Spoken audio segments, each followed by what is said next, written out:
Okay, you are going live.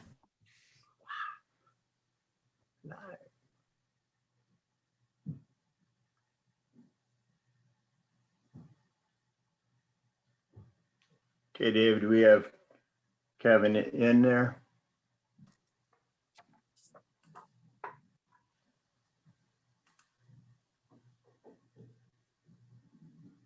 I see Josh. Yeah. Everyone is in and your interviewee is in the waiting room. Okay. We should be able to just start. Like I said, we're just going to resume the meeting, everybody. So we're not going to go through any, make opening up or any of that. Call the meeting to order. So we'll just call the meeting to order to resume from yesterday. So does anybody have any questions before we have the applicant come in? We'll just continue like last night. It went well, so. Okay, Corinne.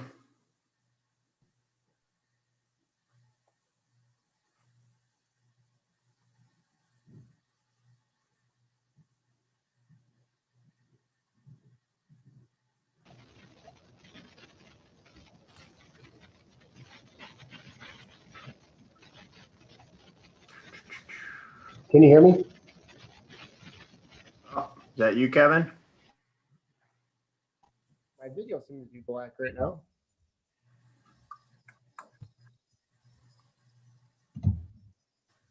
Can hear you, but we can't see you. That's right. I do have two cameras, so if I have to go out, I'll put another one back on. Come on.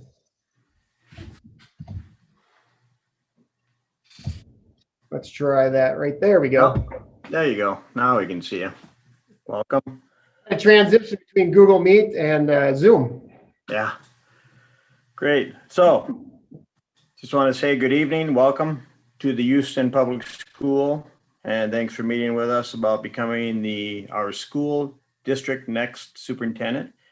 As you know, we're interviewing people. We did some interviews last night and we're going to finish up tonight over the next, and so we'll kind of go through that. And then we'll have invitations to invite people for second rounds on the 15th for the second round of the interviews. All candidates will be notified as soon as the school board finishes our deliberation. And what I'm going to do now is all school board members will be taking notes, for deliberation. We kind of went through this stuff last night, and then afterwards we'll do our forms. You have a copy of the questions, my understanding, correct, from Dave? Yes, I do. Okay, you got the questions. That's good. So what I'll do is I'm going to introduce you to everybody, or have them introduce themselves. We'll kind of go down the line here. And so that way you kind of have a name with the face. So Gene, you want to introduce yourself? Sure. Gene Londak. I've been on the school board 3+ years. Filled in a short term on that. I don't have any children in school. I'm a retired professor from Winona State University in computer science. Oh. Glad to meet you. For having me, Gene. Thank you, Gene. Richard? Yeah, Richard Erdman, first year, first term on the board. I have 3 kids. My oldest one goes to a Lutheran high school, and my other 2 are in the middle school, high school here in town. And I work in Winona for Goodyear. So nice to meet you. Yeah, thanks for having me, Richard. Okay, Mimi, you want to go next?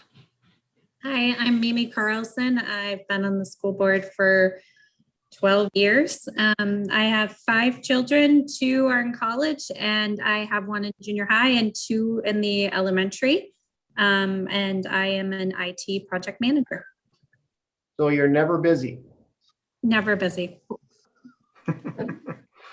Okay, Arlen, you want to go next? Hi there, I'm Arlen Peterson. I've been on the board for about 3 years. I was a teacher and a coach at Houston for 29 years. And my children did graduate from Houston, but they've all grown, and now I have grandchildren, of course. Awesome. Very cool. Thanks for being here tonight. Okay, Josh. Nice to meet you, Kevin. Yes, Josh likewise. Arlene, Houston alum. And I have had 6 kids and currently 5 in the district, a senior this year. And happy to have you. Yeah, thank you. So I guess it's who's busier, you or Mimi with the kids? No, it's a tight race. It's a very tight race. Hey, Mark.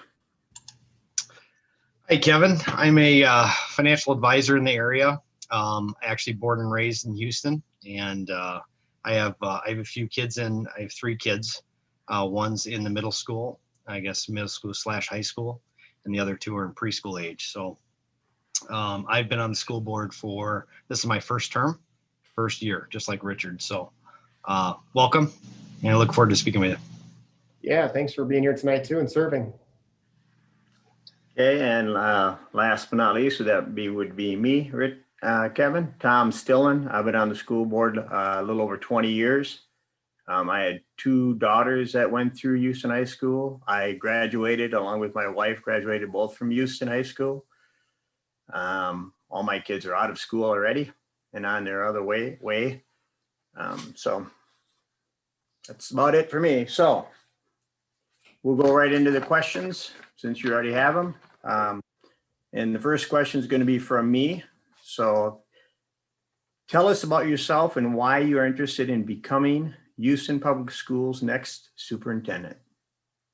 Well, first of all, like I said, thanks for having me tonight and spending your time with me. So I'm interested because of where my background has taken me to this point. I've been able to be very successful at things that I've been able to accomplish, including things that I've always wanted to try, but has always led me back to education.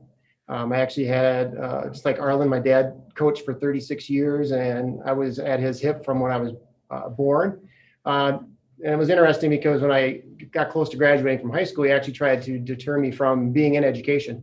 He was going through a time where technology and stuff started to really come into play back in the 80s, and he just noticed a big change in education. But I'll tell you, I can't get away from it. I was able to coach, be a head coach at a college level. I worked with NASCAR drivers doing different things. I've worked at inner city school districts. I've taught at colleges, but my passion is being with kids. And if I can bring that passion and that desire and have kids realize and make their dreams and have goals like I've been able to do in my past, that's what I want to continue to do. Being the actual superintendent and being able to be a leader and manage things and to help the district realize those dreams and work with you folks and meeting your action plan and what goes on at Houston. Houston is just like pretty close to being at Janesville, Waldorf, Pemberton, where I first became a head principal. I love the school size. I love the corner, the southeast corner of Minnesota. My wife and I and my son go there often. I went there a lot to lacrosse area when I was young. And when the position popped up, I was very excited. I like the small school atmosphere, like I said, and I want to help students realize that there's more out there, but yet come back, right? I think that what I'm even hearing on the screen with many of you folks is coming back to the community. Our small communities need to come back and give back and have their kids come back to the school because the school is the center, of that town. And I'd like to be a part of, continue that tradition at Houston. I hear it on the screen right now, once again with some of you folks, but I really like to be a part of that system to bring the kids along. I like the fact is that there's that online component too, that Houston has with its system. And I think growing and maturing the students into what lies ahead I think Houston's at a good spot for that based on what I've read and what I've seen and what I've heard. And I would just like to be a part of that system.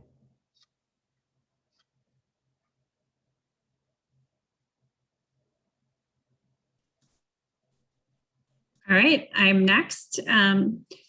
What qualities do you possess that you believe make you an outstanding administrator? Well, I think first of all, I'd say my communication and my visibility skills and just listening and the passion I have for kids. make me an outstanding administrator. Define the word outstanding, because every day is a little bit different in this world of being an administrator. But I think the passion for students, I think, is ultimately what makes an outstanding administrator. The communication piece, sitting and listening to others, and then making the decision, once you have had the chance to have that two-way channel between people, and people have to see you doing the right things. I've had the ability to attend just about everything and anything that I can possibly get into. And at the same time is to sit at the table at a lunchroom and be with kids. Walk in all the teachers' classrooms and make sure that they know that you're supporting them. A lot of times we do talk about students and their education, but it's also working with the teachers and the educators as to getting the things that they need to be successful to help our students. And to once again be that outstanding person is people have to see you doing the right things and being truthful, being honest, being transparent, and sitting down and just having those really mindful conversations with people with the idea that you are looking at some long-term goals and some short-term goals. And if you can conquer those and meet those, then you start to show that you are performing a lot of success within a system. I've had a chance to build up not only my college track teams, but I've also had a chance to build up the last two schools I was at, or that I'm at, including this one, with the fact is an idea that team building is a big part of being an outstanding administrator. And once you build the team, then you build the trust within the school, and it trickles down to the students. And then setting that focus where, you're working between K through 12 and you're doing that scaffolding piece, and you're setting up the system for kids to be successful. And things have changed, over the last 8-10 years, where it's not about going to four-year college anymore. It's about getting these kids ready for the workforce. It's about 2-year school, 4-year school, but it's really creating the lifelong experiences to make these kids successful. And if you can start to show that and have kids come back and tell you what they've gotten out of Houston schools and getting them back in the community, to me makes an outstanding administrator. Okay, thank you. And thanks, Mimi, for jumping in there. Josh, you're next. Yeah. Describe your philosophy of effective and efficient delegation, and how do you delegate responsibility to others? Well, I think first of all, you need to have some plan, right? You need to have things laid out so people understand what it is that you want to delegate, right? And when you delegate, it has to be followed up with. If you can't follow up with what you're giving people to do, then eventually they're not going to do it, or they don't want to do it, or it's not as effective as it should be. So when I delegate, even like here, is I make sure that the right people are in the right spots to help ultimately what is going to be our students at the end of every day. So, and you can't be afraid to delegate. Oftentimes it's, you want to take things on because maybe you think that it's better suited for you, but having people involved and helping them make decisions, and having people make decisions helps with the delegation process, because not only does delegation come from, let's say, the superintendent, but it comes from the principal, which goes to the teachers, which goes into the classroom, because teachers ultimately delegate every single day.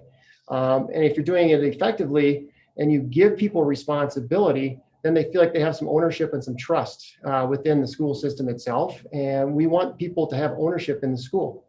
If they have that ownership and that pride, they feel like they want to give back.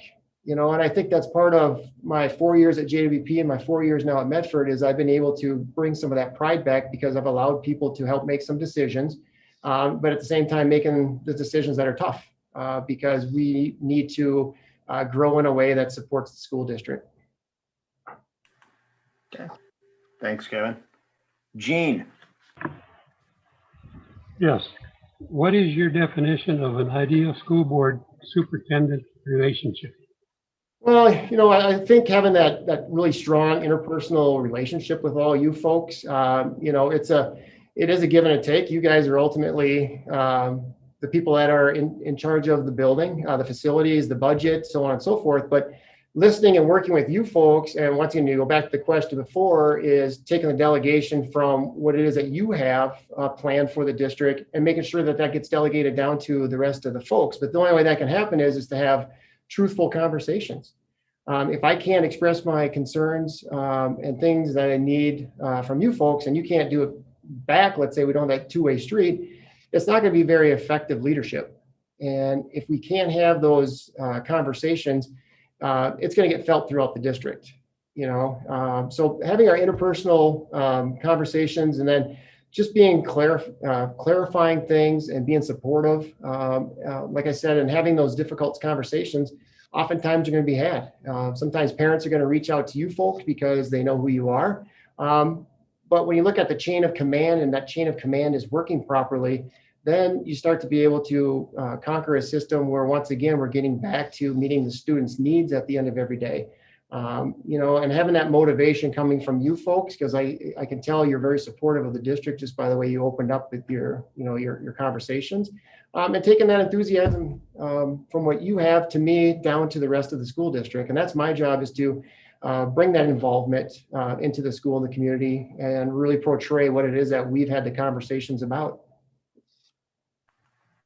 Okay. Thanks, Kevin. Marlon, you're next. Yeah, it's nice to have you here, Kevin. Thank you. Here's my question tonight. How would you approach the important task of developing relationships with staff, students, parent groups, and the community? Well, first of all, just in case you know, I'm looking at the other screen. I have your questions up on two screens. But to build relationships is you have to be visible, you have to be available, and you have to be able to listen. Communication builds relationships. If I think everything is my way, the right way, we're not going to have a relationship. I just mentioned that with interpersonal working with you folks, but to have that with staff and students, it's listening, it's working with those folks, it's letting them know that you are there for them. I'm in classrooms all day, every day, for the fact that once students and teachers get familiar with leadership, they're okay with it. But you need to build that capacity, that relationship, and that truth. The way to do that is to be very transparent as well. Hiding things and not sharing things and not coming up with conclusions and results for people does not build relationships. And like I mentioned earlier, it does trickle. Students are very savvy. They're very quick to knowing what's going on. And so are parents. And when we're building those relationships, it builds teamwork. And when you have teamwork and people are working together, you have a system of a bunch of folks, once again, that are supporting Houston schools. And when you feel that support and those relationships are built, there's a strong commitment to what the focus is and what the action plan may be. Building relationship with the community and going out to see folks that are working in the community, shopping in the community. I know it's a small community, but even buying gas, stopping in and saying hello. I know this job and the job at Janesville, my first thing was I walked downtown and just said hello to everybody. I know it was weird at Janesville. When I did that, people were like, who are you? Right? But as soon as you say hi and hello, and people understand that they can trust you and come to you for tough decisions and even easy decisions, even when you're at a game, people can say hello and they know who you are. You build that capacity of people wanting to be around you and near you. And that to me supports what it is that a school really embraces. Thanks, Kevin. Mark, you're next. Yeah, hey, Kevin. I have a two-part question for you. So how would you describe your communication skills, and how would your current staff, students, parents, and community describe them? All right. So, if you look at the difference between management and leadership, management really consists of controlling things and having a plan set to accomplish different goals. So you really, when you look at the management piece, you're really governing things down and you're trying to meet a common goal. Typically that goal, of course, is what the board has set forth for what the district needs. When you talk about leadership, you're talking about how do you motivate people? How do you enable people? And then how do you contribute to the organizational success of things that go on, right? So it goes back to building relationships and people being able to see you. So an effective leader, in a sense, is somebody that is bringing things to the table for everybody to see that actually influences people, right? For the better common good of the teachers and the students. When you put the two together, what's the difference really between the two? One is being visible. One is showing that you can lead and manage. I want to put the word manage back in there. I'm trying to think of the right word I'm looking for. Having that ability, I guess, to people see that you know what it is that you're doing, really is being that strong leader. And management is people trusting that you can once again know what it is that you're talking about. And like I said, it's control. It's not really controlling, but it's controlling that group of people. And let me see, the second part of that is between, if so, what might that be? Can an individual be a manager and a leader? Yes, you can be both. And I think you need to be both in this position. For the fact is you have to manage the system of the district. Being in the superintendent role is you're pretty much in charge of all the daily operations of what goes on. And that person reports back to all of you. But you can't do that if you don't lead that, because people won't trust you to manage if you can't lead. I've been around people that are great managers. They can set forth paperwork in front of you. But when it comes to motivating you about doing paperwork, sometimes it becomes a problem. But a leader can actually take that paperwork and make people want and feel like they want to do it to accomplish that goal. So I do feel that you can definitely, and you should be both coming into this superintendent role. Hey, Kevin, just want to jump in real quick. You kind of jumped ahead one question, but that just eliminates Richard maybe from reading his. Well, I don't want to eliminate Richard. Yeah. Yeah. Well, I think Mark had the one number 9. Yeah, I'll just repeat the question. Yeah. I think you answered number 10, which is great. I'll just repeat number 9 for you. How would you describe your communication skills, and how would your current staff, students, parents, and community describe them? All right. Apologize for that, first of all. Sorry for skipping ahead. That's fine. My communication skills are, I'm very open. I think I've mentioned transparent, and I like to listen first, and if you look at, communication skills, it's really, it governs to actually kind of the next question as to what your leadership skills are. And, I'm a coach at heart, just like Arlen. And when you coach, you identify and you nurture people's strengths. And when you're able to do that, you build really strong communication. For the fact is you allow people to be who they are, right? If you can allow people to be more who they are, then you can build a better team, because you bring more to the table. You can bring more ideas to the table. You can bring more thoughts and sometimes opinions to the table. But at the same time the communication skills need to be back and forth. And at the end of the day, especially in this role, some people always have to have the final say. Superintendent gets that role, right? My staff and my students would say that I'm very friendly. I'm very open, and I work really well with all people. I don't see the difference in people, even from the time a student comes in here in my office for discipline. I don't look and judge people differently, right? Because our communication styles and the way we think, and sometimes the way we do different things, express who we are. And I like to see and feel how people express. Even like this meeting right now, I'd love to see everybody in person, because you get to read people and see people, and the communication style is, much different than watching people behind screens even. And I would just say that my folks around me that I've dealt with say that I'm very sincere, and I like to work with people, and I do listen. But at the end of the day, I'll make the decision if I have to make the decision, and people realize that and know that. Okay, thanks. So the next question is, tell us about your leadership experience with special education. What do you believe is the impact on special education on students, families, society at large? Well, first of all, the leadership piece, and I'll start with JWP, Janesville, Waldorf, Pemberton, and then I did something similar here at Medford. But when I started at JWP, when I got there, the special education department was, I don't want to say in the basement, but it was really stuffed underneath the stairwell, kind of down in the basement of Janesville, Waldorf, Pemberton.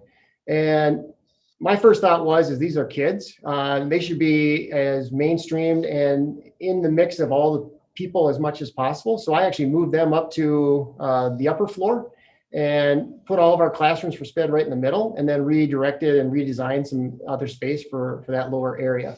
So my leadership with special education, first of all, is working with those teachers so that we can govern and put our students in the right position so that they feel like they're a part of the school. Sometimes SPED students and even parents feel like their kids are outliers. That should never be the case. And so at JWP, I did that. And then when I got to Medford, and then I'll get into a little bit more, but then I got to Medford and SPED was off of the very, very far part of the building. And my first thought was we had 2 classrooms down there, and actually they shared a classroom. And once again, we have students that need to be educated in the same fashion and feel the same as everybody else. So I moved them to the center of the building. Medford's got a little bit different layout, so I moved them to the center of the building. And we worked with how we can incorporate those students. So as a part of that process, working with the SPED director, at that time was from Waseca. We now have our own in-house SPED director. But looking at what is it truly that qualifies our kids? Are we overqualifying kids? Are we underqualifying kids? And what are we doing with our paperwork and our write-ups of students and our IEPs to make sure that our kids are at the right spot and what they are getting out of their education? I've been very productive with working with those folks and working with my staff to make sure that we've created the right environment for our SPED students. I actually have developed at both schools some co-teaching models that we did because it involves a couple of different teachers working with kids at the same environment. I'm making sure we got the right pairs working with kids. If it's a one-on-one or if the students are needing that extra help or we need to pull kids out. But ultimately leading the SPED team to make them realize and feel that we are all part of one system, and making sure that they get the things that they need to be effective and to be successful.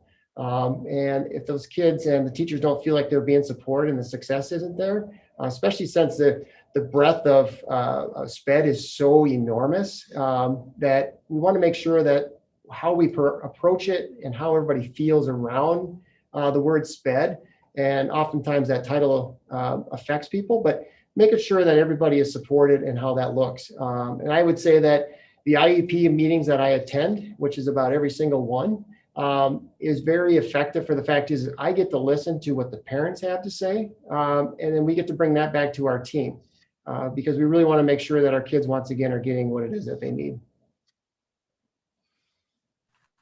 Thank you. Mimi?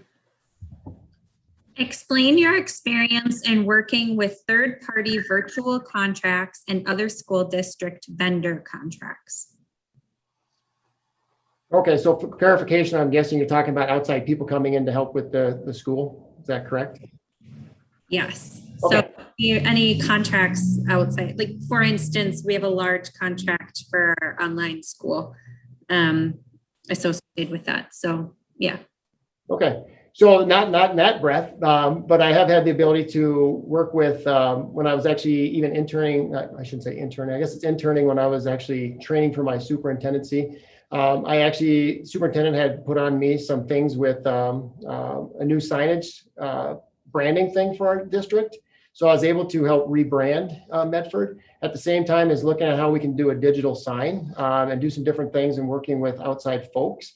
And also I've been really heavy working with, we got a new lunch people with us right now. We were with Taher, and I believe you guys are with Taher, but they put it out to bid and we got a different bid. And working with how we can better manage and incorporate our food service with this new company. So I've been able to do a bunch of different entities as far as the third-party contracts and other school vendors. And outside of that, really working with prom and committees and different vendors as far as field trips and so on and so forth. But nothing over the top as far as like what you guys have with the virtual online school and so on and so forth. So that's pretty much my background with that and so on and so forth. Okay, thank you. 30 minutes left. Okay, Thank you. 30 minutes left. Yep. All right. okay, Kevin. Josh, you're up. What actions would you take to promote Houston Public Schools within our community? Well, once again, promoting it, right? So what are the social media platforms? What are the events that I'm attending and what am I doing? Once again, what businesses am I talking to? Am I promoting? What parents and how am I talking to people? But promoting the Houston Public Schools is talking positive, being positive, and making sure that everything is visible. It's much like being here at Medford. I was gracious enough, my superintendent said I could interview in my office. So even behind me, you can see that promoting everything is essential, right? So making sure that, we have students in gear that shows Houston, right? The first thing I did when I was here is I helped rebrand, and I made sure everybody in the community got a sticker for the car, right? So when you drive around, as soon as you see Medford, it's like, hey, they go to Medford, right? And you want people to know what is Houston, what Houston is about, right? And when you promote that, it is being out there, it's being visible, it's being positive, it's going to the events. It's much like I tell a lot of people is when I played basketball in high school, I can still tell you who the 6 teachers were that stood in the doorway, right? They promoted the school because they wanted to come watch us, right? So how do we get and maintain people wanting to be a proud person of Houston schools? And the way that obviously works is we have to share, we have to grow together, and we have to move forward, right? It can't be stuck in today's education either, because things are changing fast for these kids. And when you put things out there I reestablished our Facebook page here. And when you get things out there and people want to see it and they experience it, they feel a good sense of pride about what happens at the school. And I'm going to say it again, especially in a small town, as the school is the center hub of the community, right? And if the school is strong, people want to come to that school. So being out there, being visible, having fun in what I'm doing, I think that's a big piece of it. You have to have some fun doing this too. Thanks. Gene, you're next.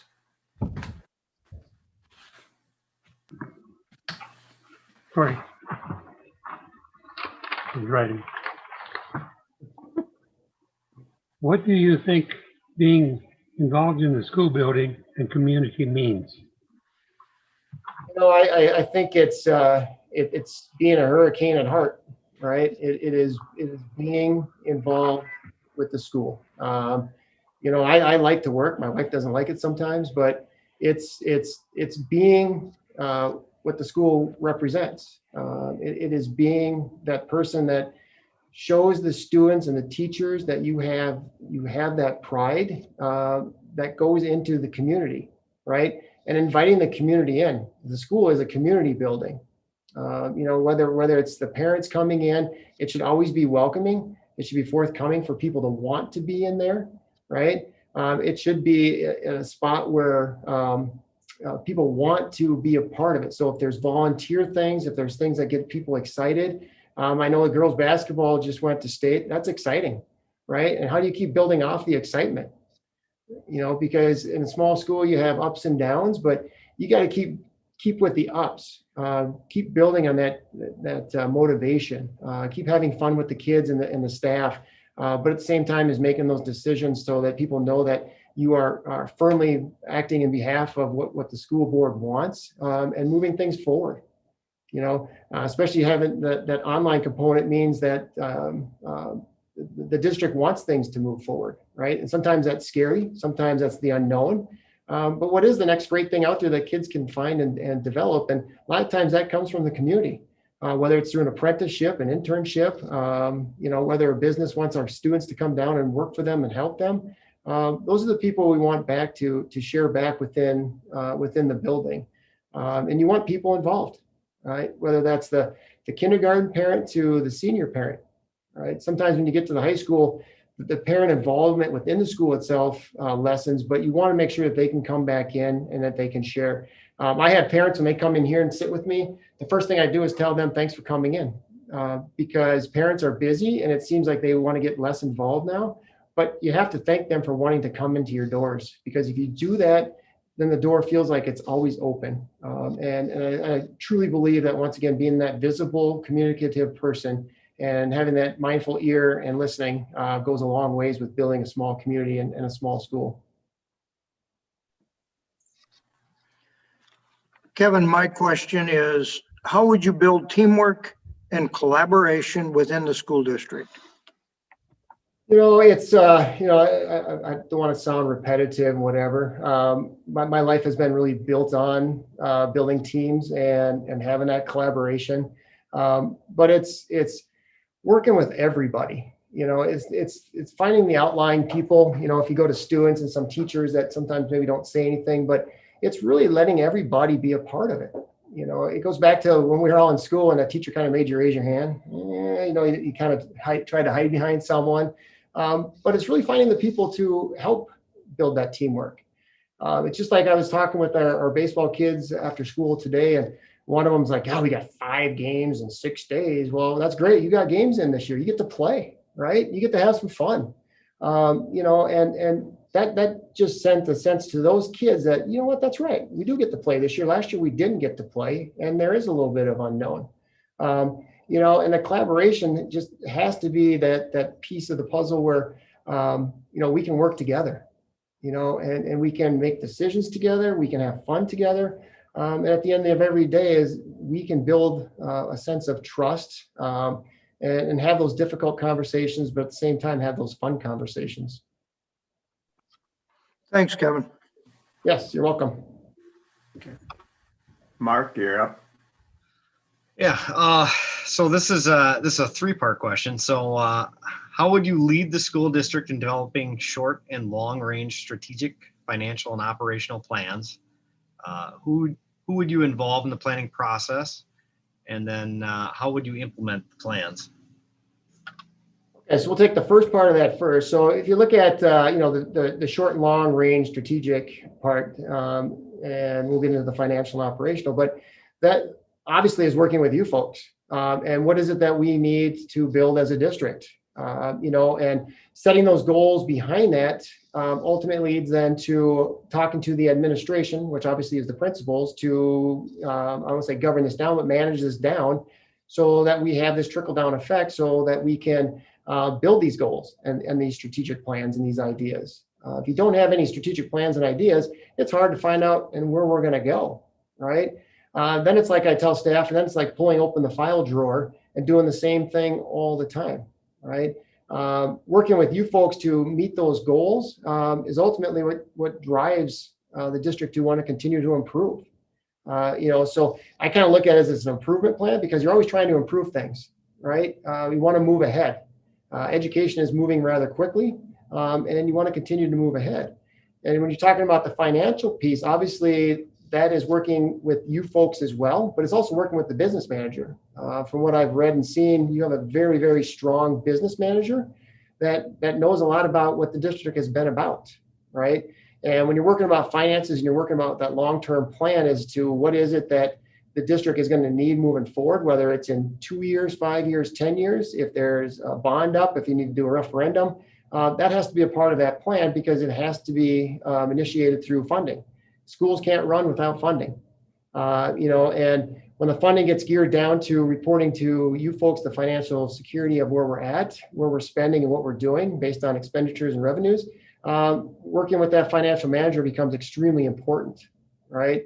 And then as you build that financial piece down to the administration and you use it more as a site-based budget management style, then they get to, I guess, govern and dictate how that funding should go through their buildings in the school, because it's important for them to understand that short term. I'll go with the short term first, with that short term plan so that they can plan yearly, especially when you're talking about capital budgets, you're talking about curriculum budgets on a cycle, that they understand what they have and what they're going to need moving forward. And then on a long term is you get people more prepared, all right, especially when you're talking about a curriculum cycle. So in 5 years, if math is up, they already know in a couple of years or about 3 years, they need to know that they need to start planning, right? So having that planning process, working with you folks and moving that down into the administration to give to the teachers is extremely important. So there's a lot of people to involve in the process, depending on what it is that needs to be done. But ultimately, the first part of that with the developing the short, long range strategic plan is working with you folks to give to the administration so that we can meet the district's needs and success. And how would I implement it? Once again, being very transparent, being very upfront with you folks, but really being upfront then with the administration to make them understand that where we're at with our dollars and our funding, to make sure that they can meet the goals that are going to need to be met from the district.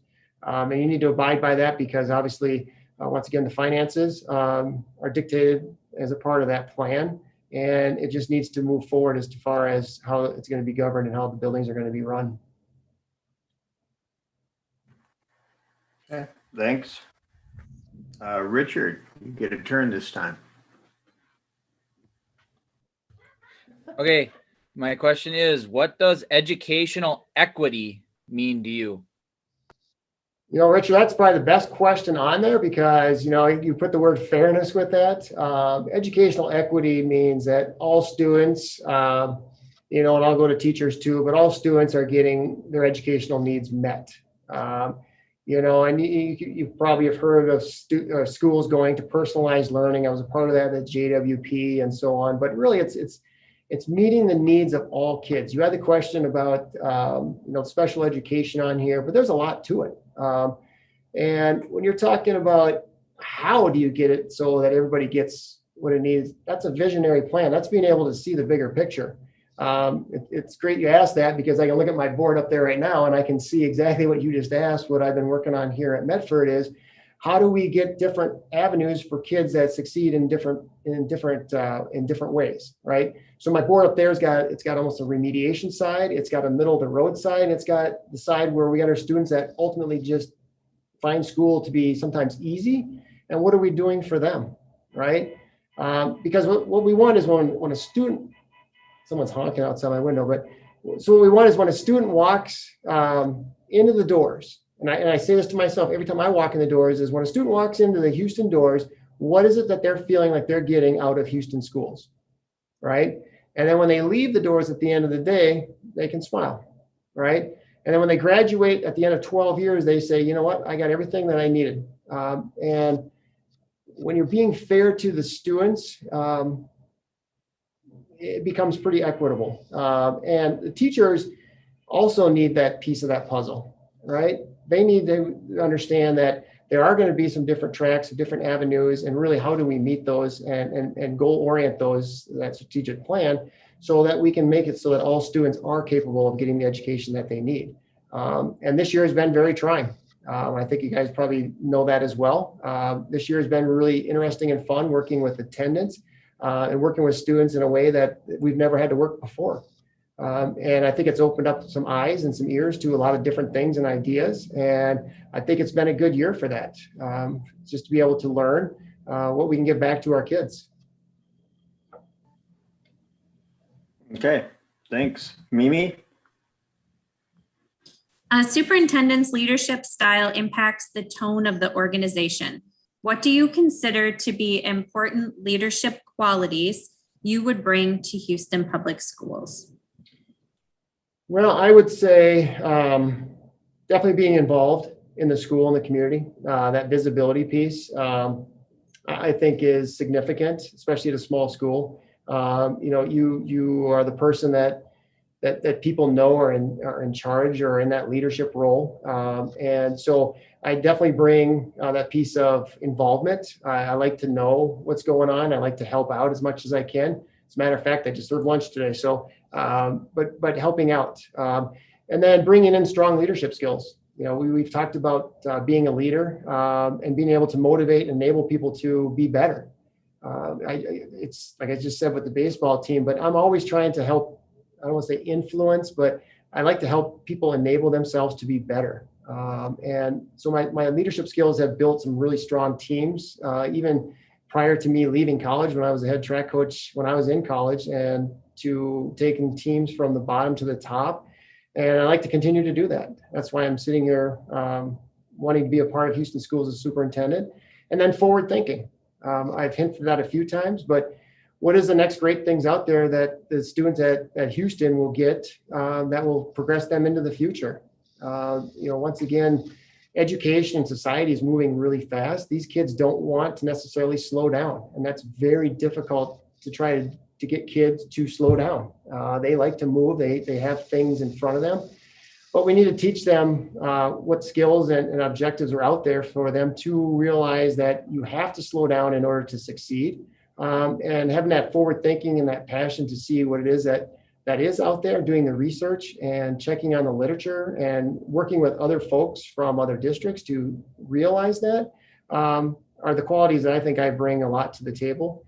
And I like to work with finance. I have not worked with the breadth of finance of the superintendent role, but I update my staff and I work with my finance a lot so that my staff knows where we stand with things. And I work with our business manager here very closely. And I like to work at a larger breadth with finance because I think I have a knack for working with numbers and seeing the bigger picture once again, that forward thinking piece. And I just want to, bring that part to the table as well. Thank you. And well, that was the last of their questions. My question to you is, what questions do you have for us? Well, let's see. I did drop a couple. First of all, what's that? Nothing. Go ahead. I only have about 10 for you, Tom. No, I'm just kidding.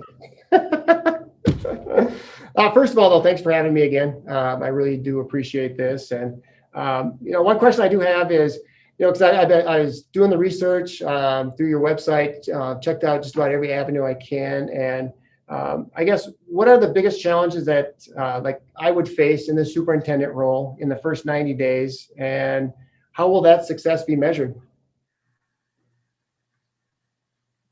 Somebody want to start off, or I can start off with at the beginning of, if you were to become the superintendent of Houston, we have negotiations coming up.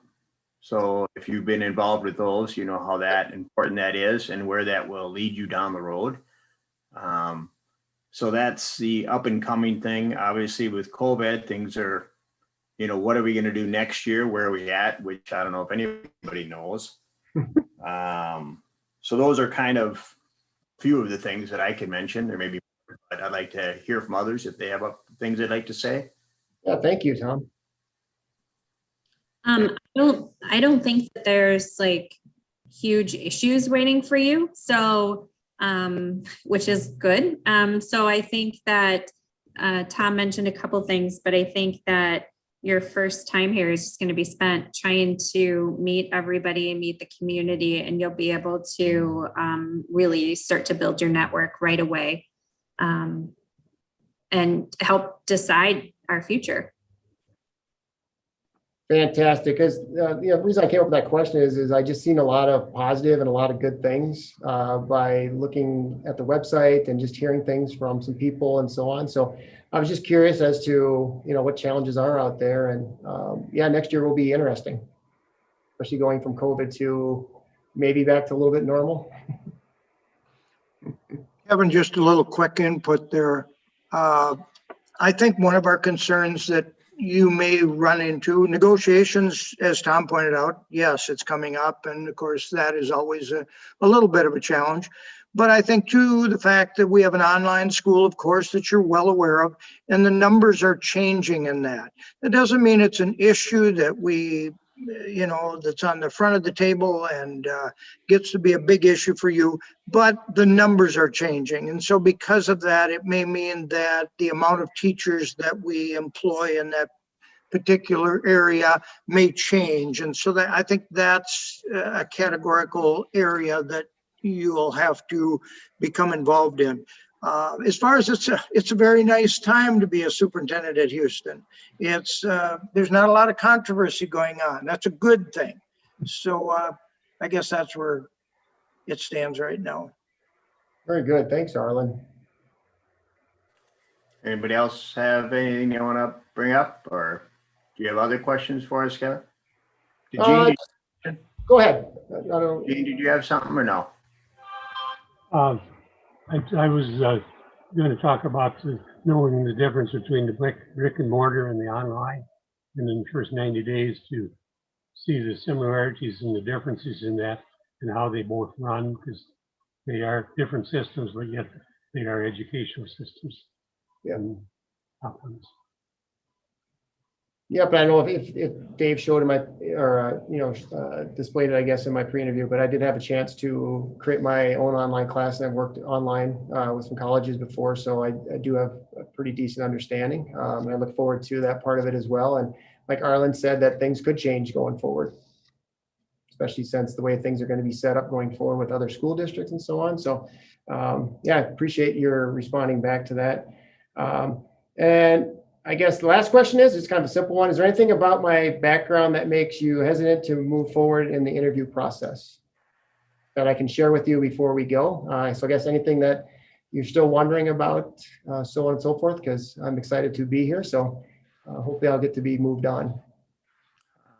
I don't have any specific questions. Does anybody have any questions that maybe they didn't see in the information we have on Kevin?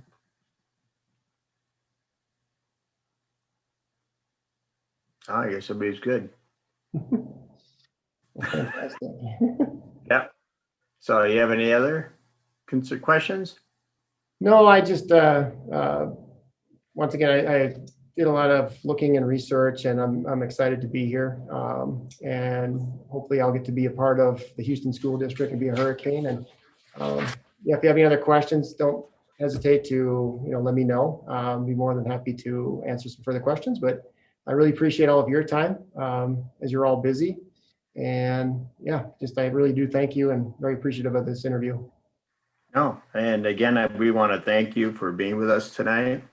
I know you got a lot of stuff going on, so I appreciate it. We'll take like I said, after we finish our deliberations, somebody will get a hold of you one way or the other.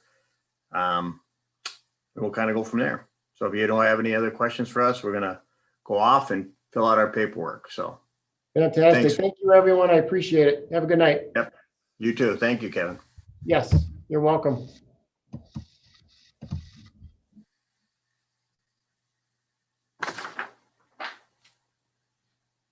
Okay, everybody.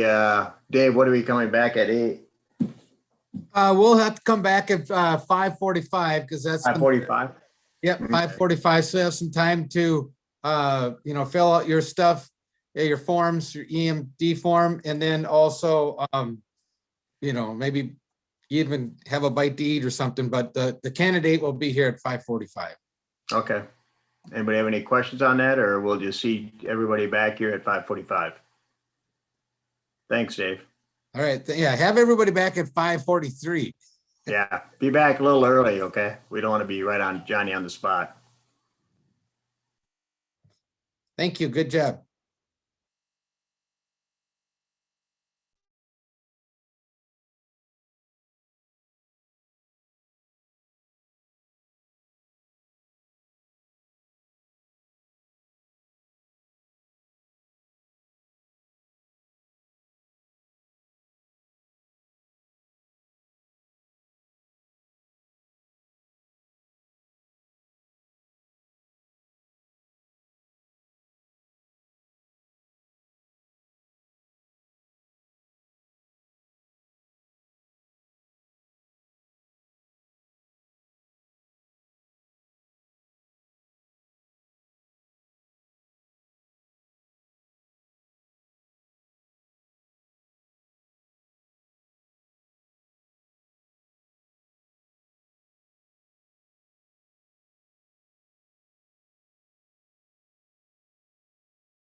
Mimi, did I ever show you this?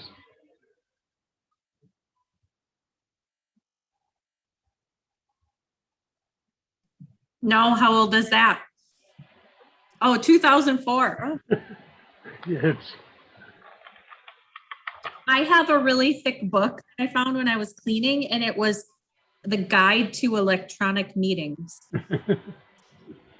it's just, Yeah. this is what we did in 2004 with the state Ah. of Minnesota. When I Cool.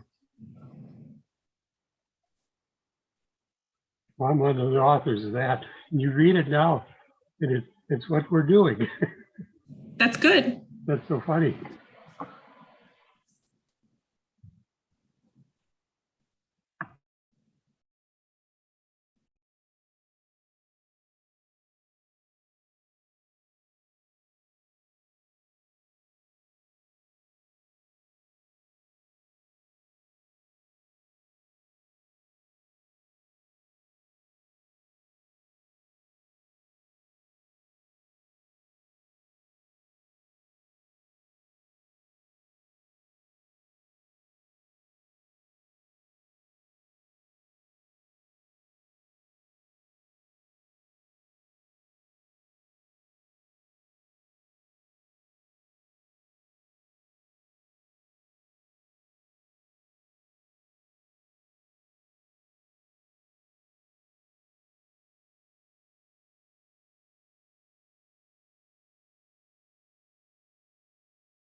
So Tom, we get the night off tomorrow?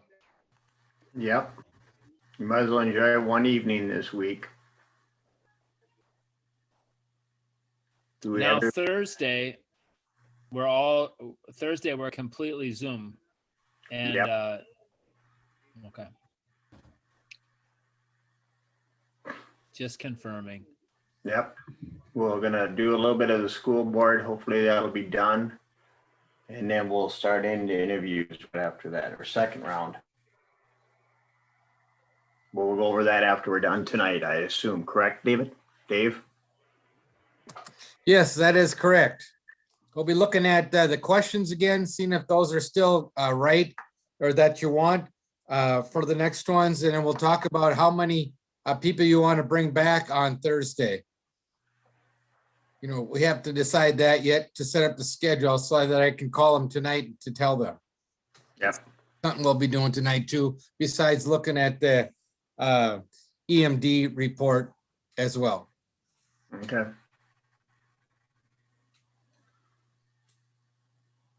So is everybody, I believe everybody's back on. Josh just went somewhere. Pete is out there. I saw him on.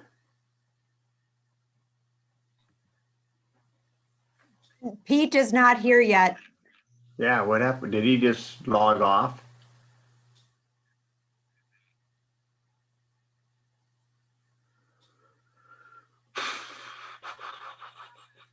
Is the interviewee in, Corinne? The interviewee is in the waiting room. Okay, thank you. As soon as Pete arrives, we will get started then. Just let me I know. have sent Mr. Peterson a text message. Okay, thank you, ma'am.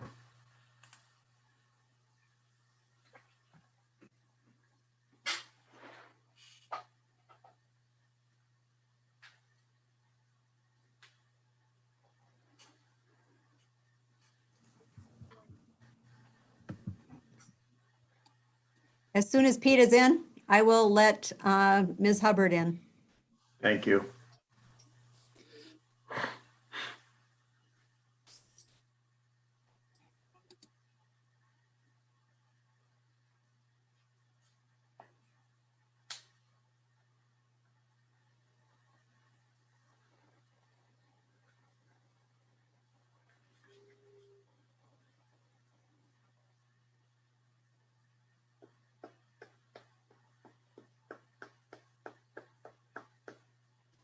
I just wanted to send out a thank you to Barb and Dave.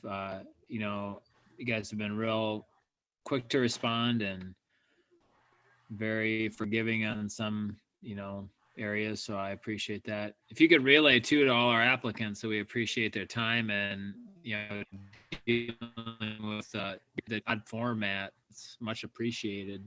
Yes, I will. Tonight, when I call them, I will tell them that you guys really appreciated all their efforts and time for being a part of the candidate pool. Yeah, it's a hard way to prepare. Anyway, I'll be quiet now. Is everyone ready? Yes, ma'am, we're ready. Bring 'em on. Bring her on.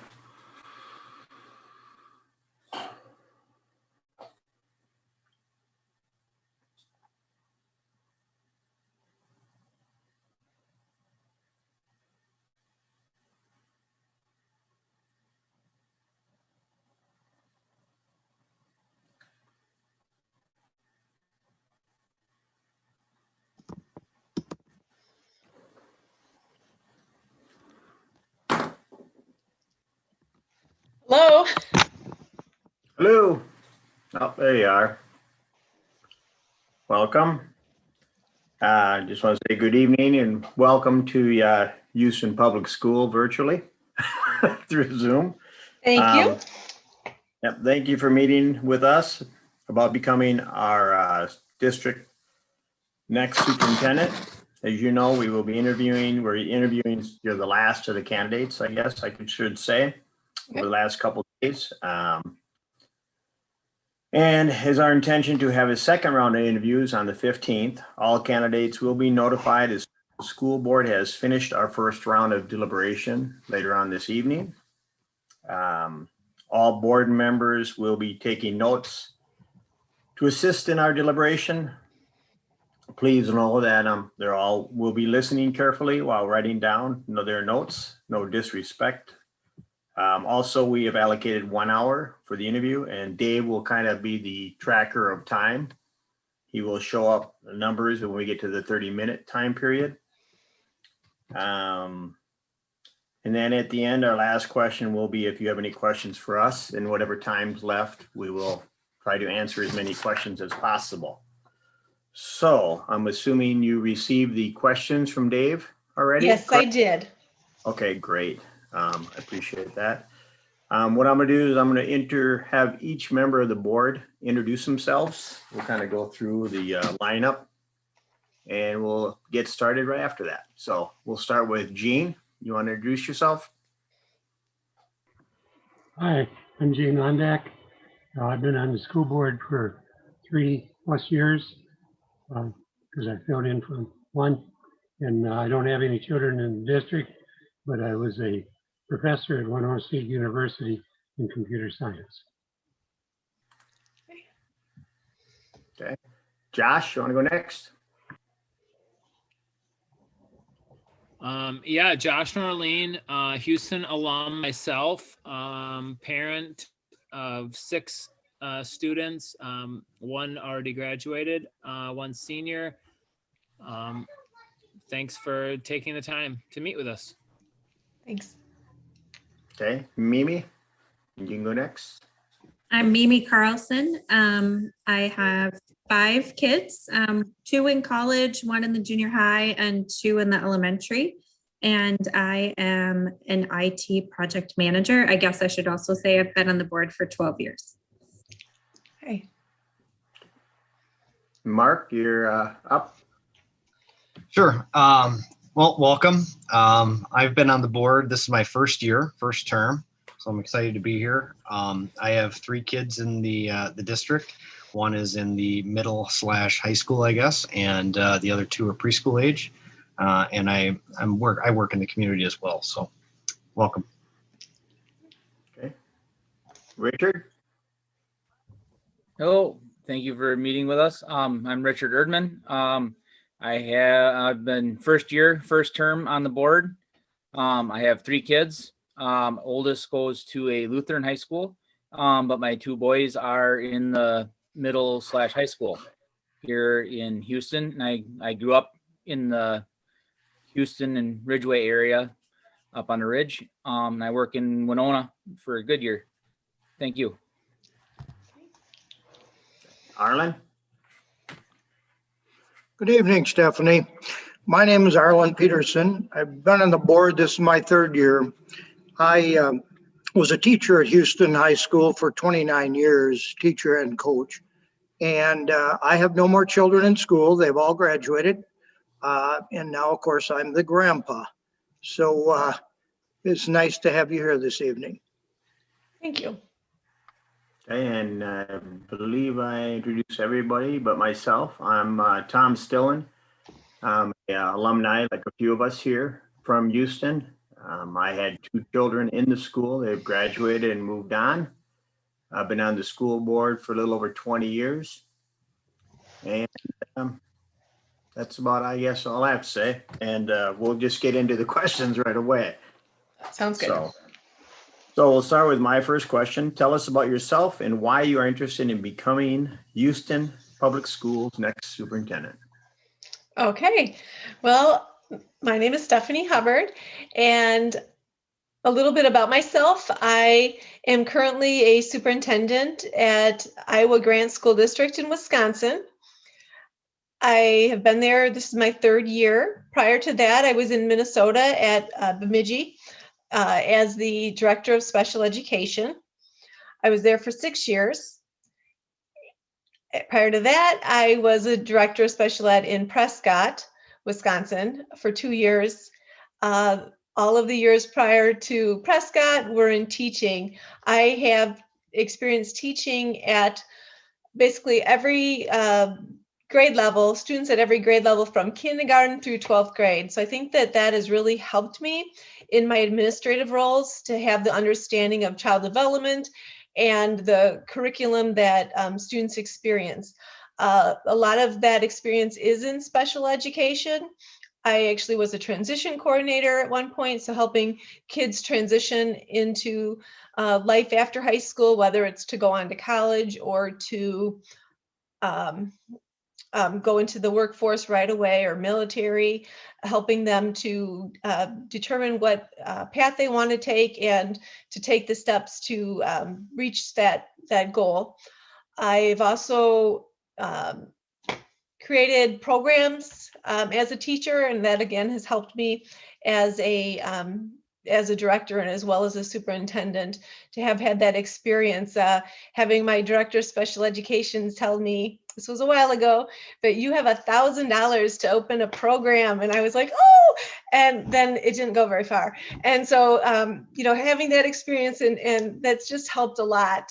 And then actually opening the program and working with the kids and creating excitement for a program. I've also taught a little bit of second grade regular education, so 6 years in the regular ed classroom, and that also has taught me a lot. So I feel like my background is very solid, and I am interested in moving to Houston and becoming the next superintendent there. I really like that area. My family has been looking for kind of a place. We really liked what we had up in Minnesota, but it was too far away from our extended family. When we were up in Bemidji, it was just a little too far away from everybody, but we liked the opportunities to be outdoors and all the nature that was there. So looking for that, those opportunities that we don't really necessarily have as much around here. We have to go a little ways to get, looking to have a house and some land, and like I said, those outdoor opportunities. I really like the district of Houston, and I just think it would be an incredible opportunity because you've got the component where you are a superintendent for a awesome sized school where you can actually get to know the students and definitely all the staff very well. But then you also have the virtual component, and that's a bigger part of your population, and working with all of the school districts throughout the state of Minnesota on the contracts and helping the students who learn best virtually for one reason or another to get their education as well. It just seems like a wonderful district, kind of the best of both worlds. And that's why I'd like to be there. Okay, thank you. Mimi, you're next. What qualities do you possess that you believe make you an outstanding administrator? I think that I'm very hardworking. It's a big job and I love what I do. I feel that I get to impact positively all of the teachers of the district and all of the students of the district. And so it's worth working really hard to have that kind of positive impact. I am very caring and kind. I think that those attributes are underrated. And it's important to me that I show compassion for teachers, for students, and am helpful to them. I like clarity. Clarity is important to me, and as a leader, trying to take the technical and the legal and the things that are just full of jargon and simplifying it into language that everyday people like you and I can understand, that's important to me, so that we can be transparent to our community that is supporting us. I have integrity, and also I am a lifelong learner. So those are some qualifications that I think serve me well as a superintendent. Okay, thank you. Josh?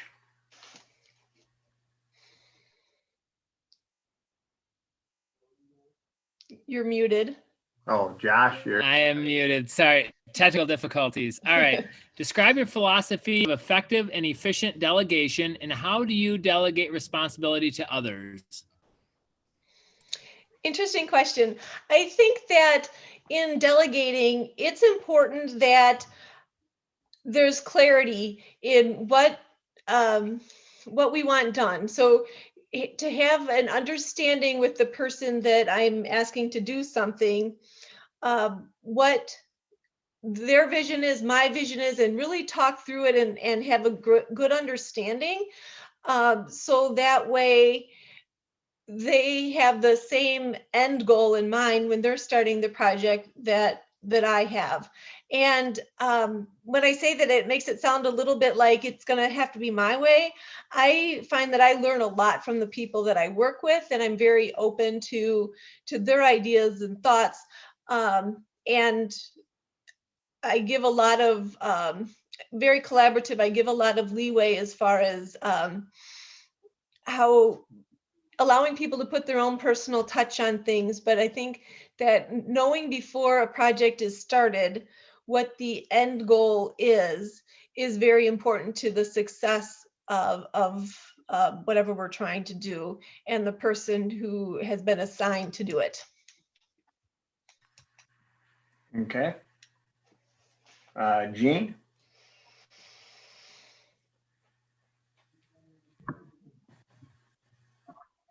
What is your definition of an ideal school board superintendent relationship? I think that an ideal school board superintendent relationship is very transparent, in that I want to communicate with the school board what's going on. I don't want to overwhelm you. It's my job to get into the nitty-gritty, but you are at times presented with people in the community, and I don't want you to be caught off guard with things that are going on in the school that you're unaware of. So I think that, my communication to you is important. What I do is I provide or send out like a Friday file at the end of each week to let board members and the administrative team in the central office kind of team know what I've been up to, and kind of keep everybody up to date on the projects that I'm working on and things that have happened around the district, as well as kind of a preview of what I have on my calendar for the following week. So I think that transparency is very important, and good communication. I think that it's also important for for myself and for board members to understand our roles and responsibilities, and working together to really solidify those is key to a successful partnership. Okay, thank you. Arlen? Yes, Stephanie, my question is, how would you approach the important task of developing relationships with staff, students, parent groups, and the community? That is so important. And in fact, I would create an entry plan, and within that entry plan, that would be my key, my first focus, and a big part of my first, definitely 90 days in the district is really trying to get to know people. And in order to do that, I would do things like but try to meet with individuals. So letting people know as soon as I got there that I'm here, my door's open. It's probably July 1 that I'm coming in. And so having an open door at the beginning, and then, meeting with individuals. Hopefully we can even have some focus groups over the summer, or some community opportunities to gather. It also would be important to me to get out into the community and meet some of the business owners, the key people of the community, and receptions. But then start that really good communication with like a district newsletter that tells a little bit about me. And whenever I communicate with the general public, I always make sure that I include my email address, my cell phone. I want people to know that I'm accessible to them, that I'm there to for the students, but that means helping them as well. Thank you, Stephanie. Okay, next is Mark.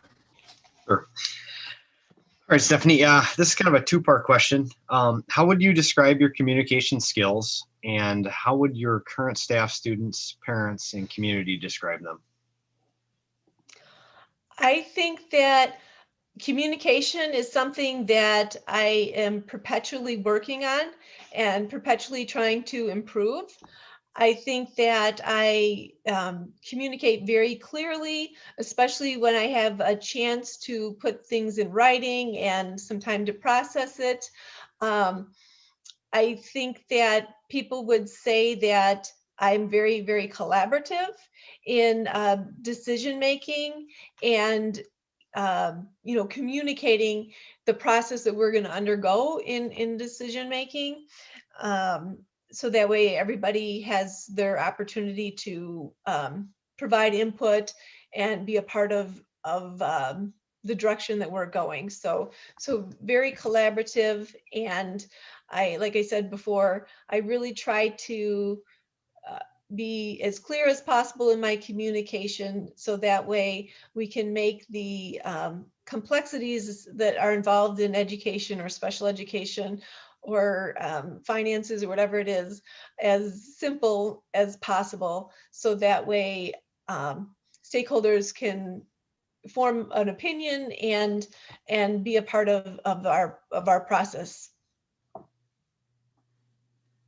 Okay, next is Richard. Yes, my question has a couple of parts to it. Is there a difference between management and leadership? If so, what might that be? And can an individual be a manager and a leader? Okay, when I think of management, yes, I do think there's a difference. And when I think of management, I think of somebody who's telling others what to do. Whereas leadership, there's more collaboration involved, and the subordinates, they want to follow the leader.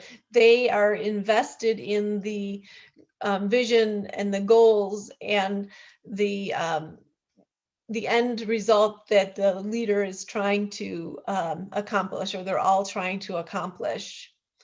I'm sorry, I know that there were more parts to that question. I'm just trying to pull it up here. Can an individual be a manager and a leader?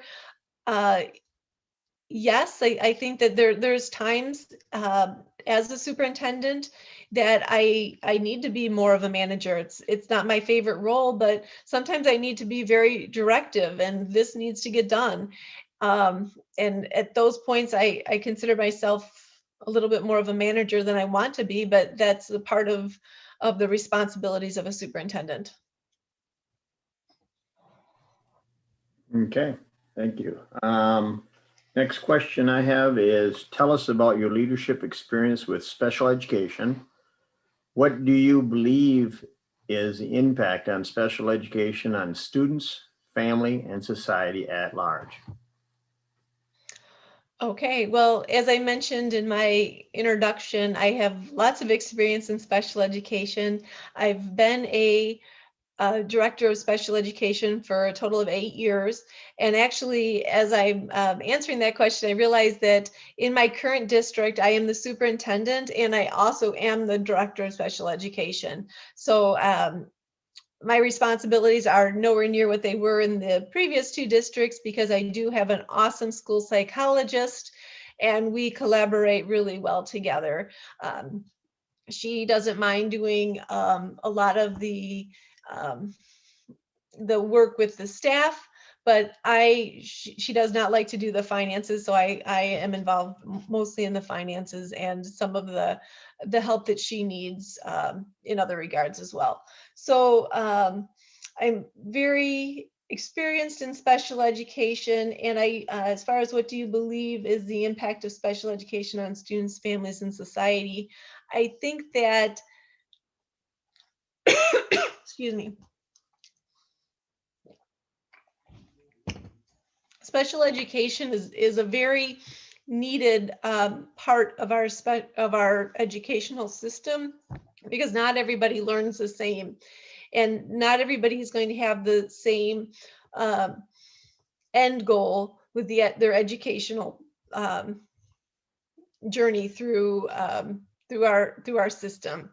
So for those who qualify and need special education services, as a previous special educator, it is awesome to see the impact that special education can have positively on the overall outcome for success after high school. So special education is important for students, families, and for our society at large. Mimi? Explain about your experience in working with third-party virtual contracts and other school district vendor contracts. Okay, so I do have experience as a superintendent, so I do have experience working with contracts. Actually, we just had a board meeting last night, and it was at the April board meeting. We bring a lot of contracts in Wisconsin. We have CISAs, we have the therapy for OT-PT. We have contracts for those things. We have lots of contracts. Prior to bringing an initial contract to the board, I like to have, we have T.E. Brenham. She's not a lawyer, but she reads through our contracts and she'll give recommendations. So if we're having somebody do some construction, she might say, make sure that they have, this insurance. And so I make sure that that's added to the contract. I think that, having that third party review the contracts is really helpful.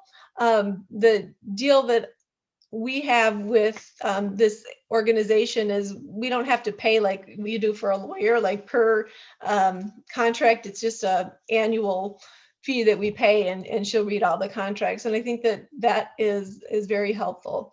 As far as virtual contracts, I don't have a lot of experience with that as of yet, but actually coincidentally at yesterday's board meeting, we're thinking about, but haven't yet gone forward with, signing a contract. Over in Wisconsin, they call it a 6630 agreement. It's like an interagency agreement with Kiel School District, which you might have heard of because they have a virtual opportunity there.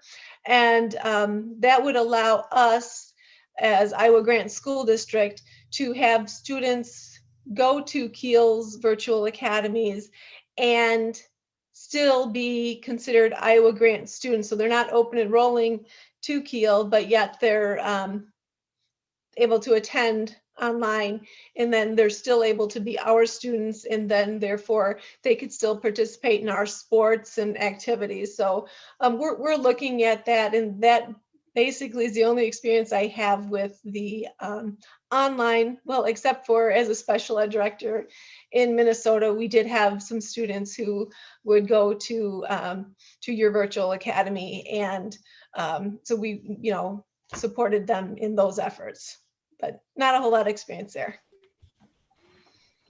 Thank you. Okay. Josh? Yes. What actions would you take to promote Houston Public Schools within our community? I think that that's kind of part of the fun of being in schools, is that to have that pride, that pride in being a hurricane. Is that what you call yourself? Like, we're hurricanes?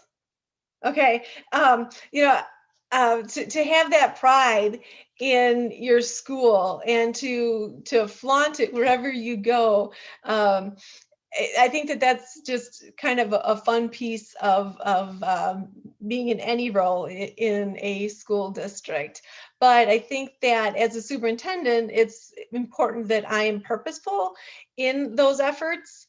I think that there's a lot that can be done through the district website. Your district website is very thorough. I appreciate that as I'm able to research the district. Sometimes, websites are very outdated, and, keeping your website up to date is very important.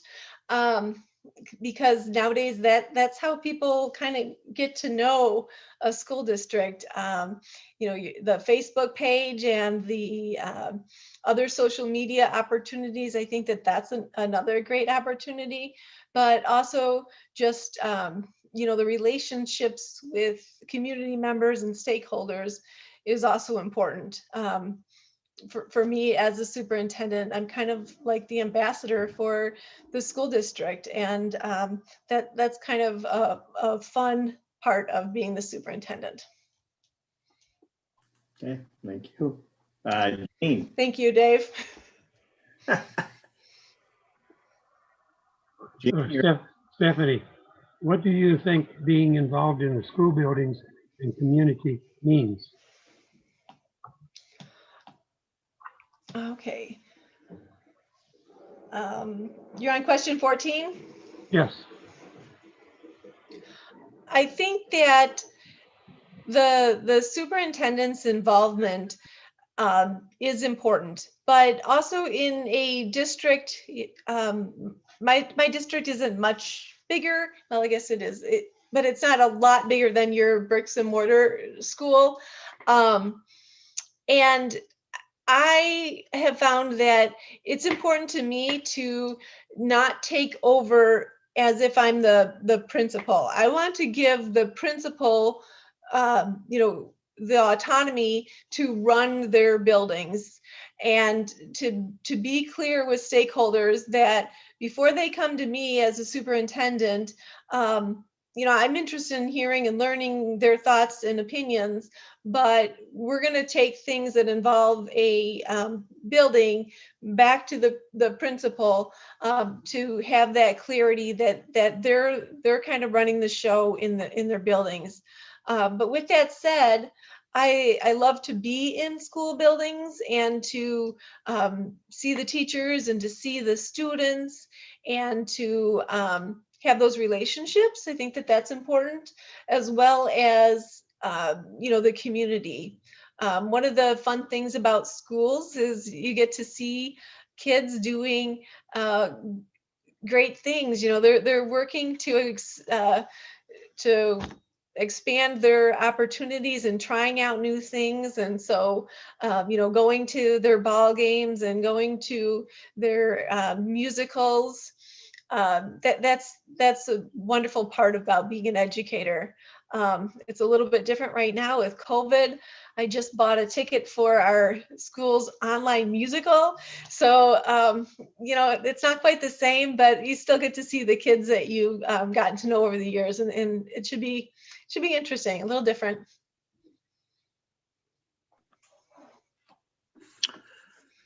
Stephanie, my question is, how would you build teamwork and collaboration within the school district itself? I think that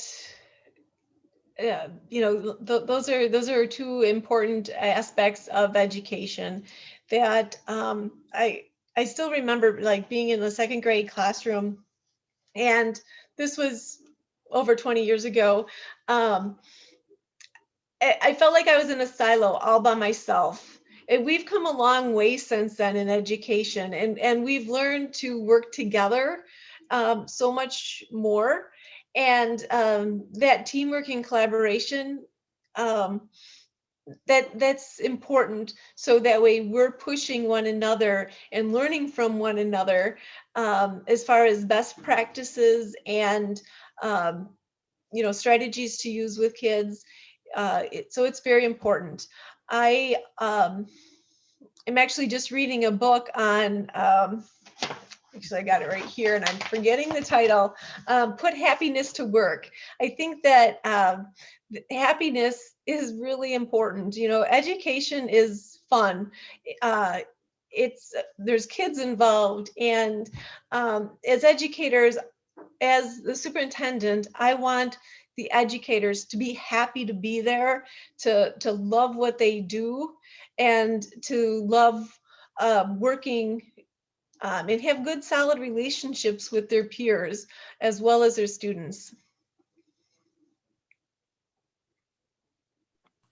Thank you, Stephanie.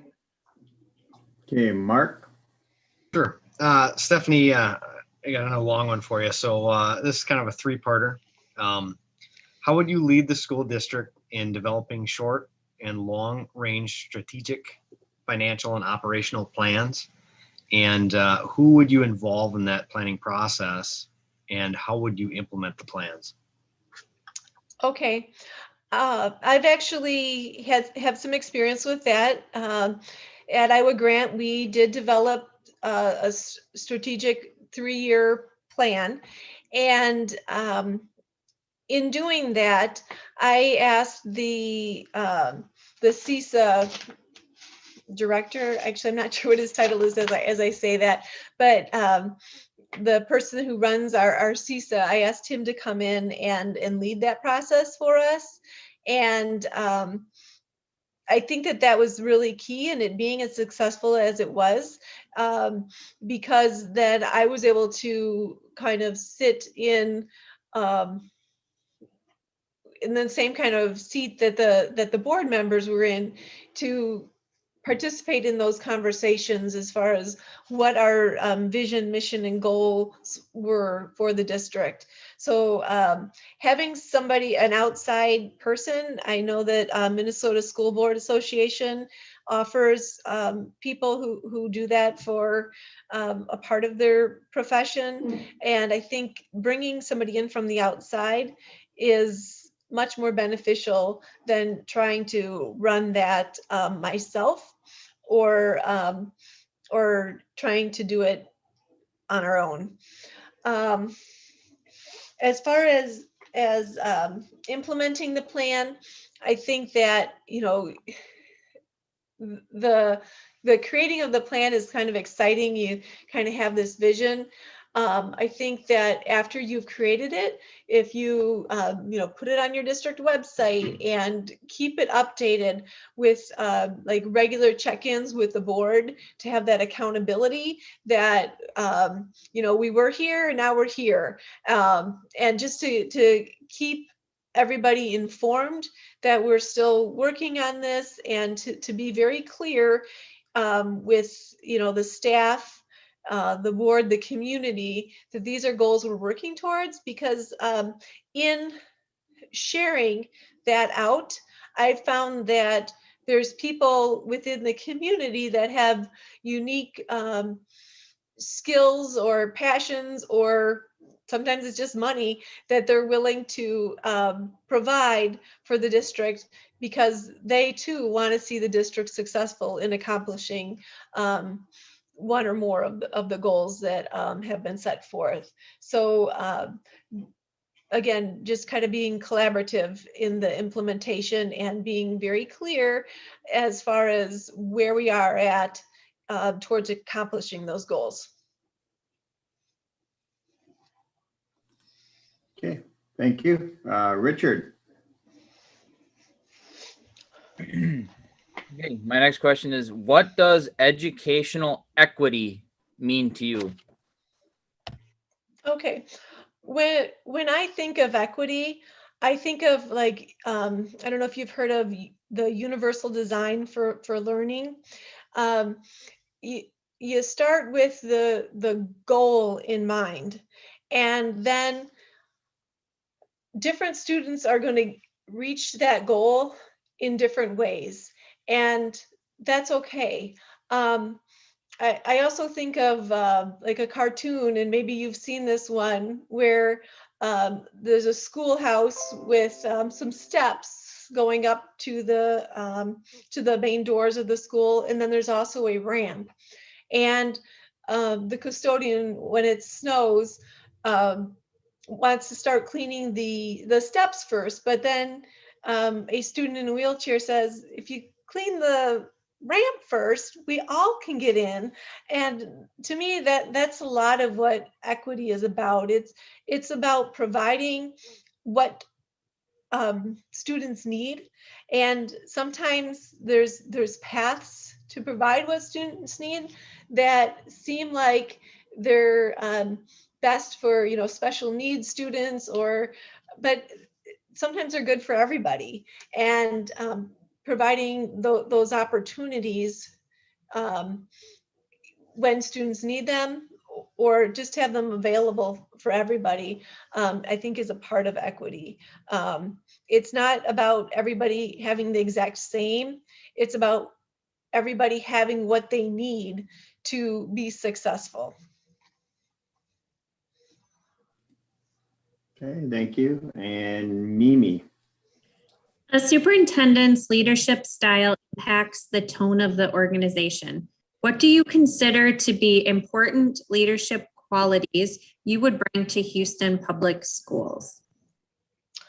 I think that it's very important to me that I'm a servant leader, that I do whatever I have to do. I don't mind working hard, because if I can enable other people to be as successful as they possibly can in their work directly with students, then I've had a great impact on the students as well. So I consider myself a servant leader, and I think that that has a impact on on, on the staff and the students in that role. Also, when I think of my leadership style, I think that I am very collaborative, and really work well with others to accomplish our vision, mission, and goals.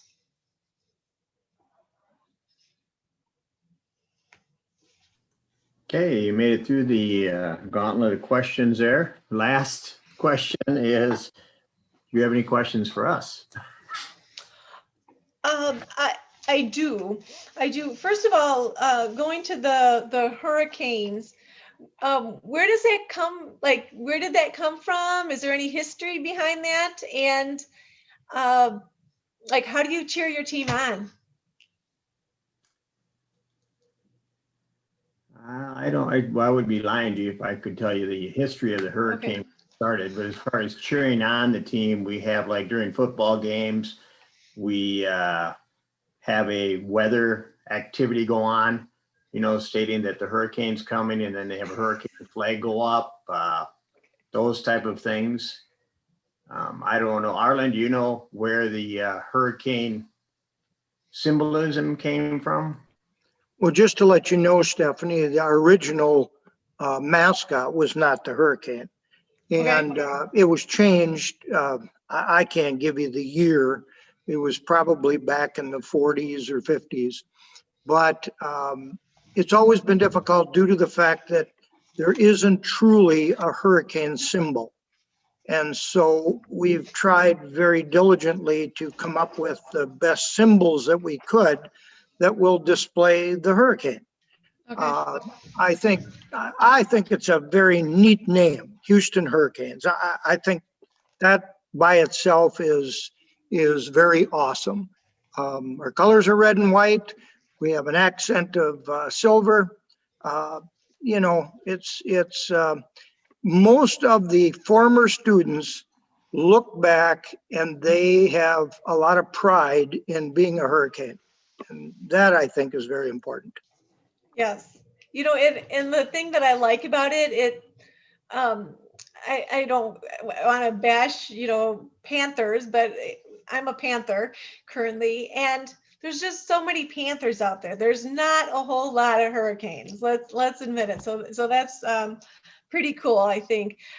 Sometimes there's a little bit of history. Like my husband, he's from Plano, Illinois, where they're the Reapers, which they had invented the I don't know what it is, what reaps corn, that machine thing or something. And so sometimes there's history like that I also just find fascinating but that's okay if there's no history of that.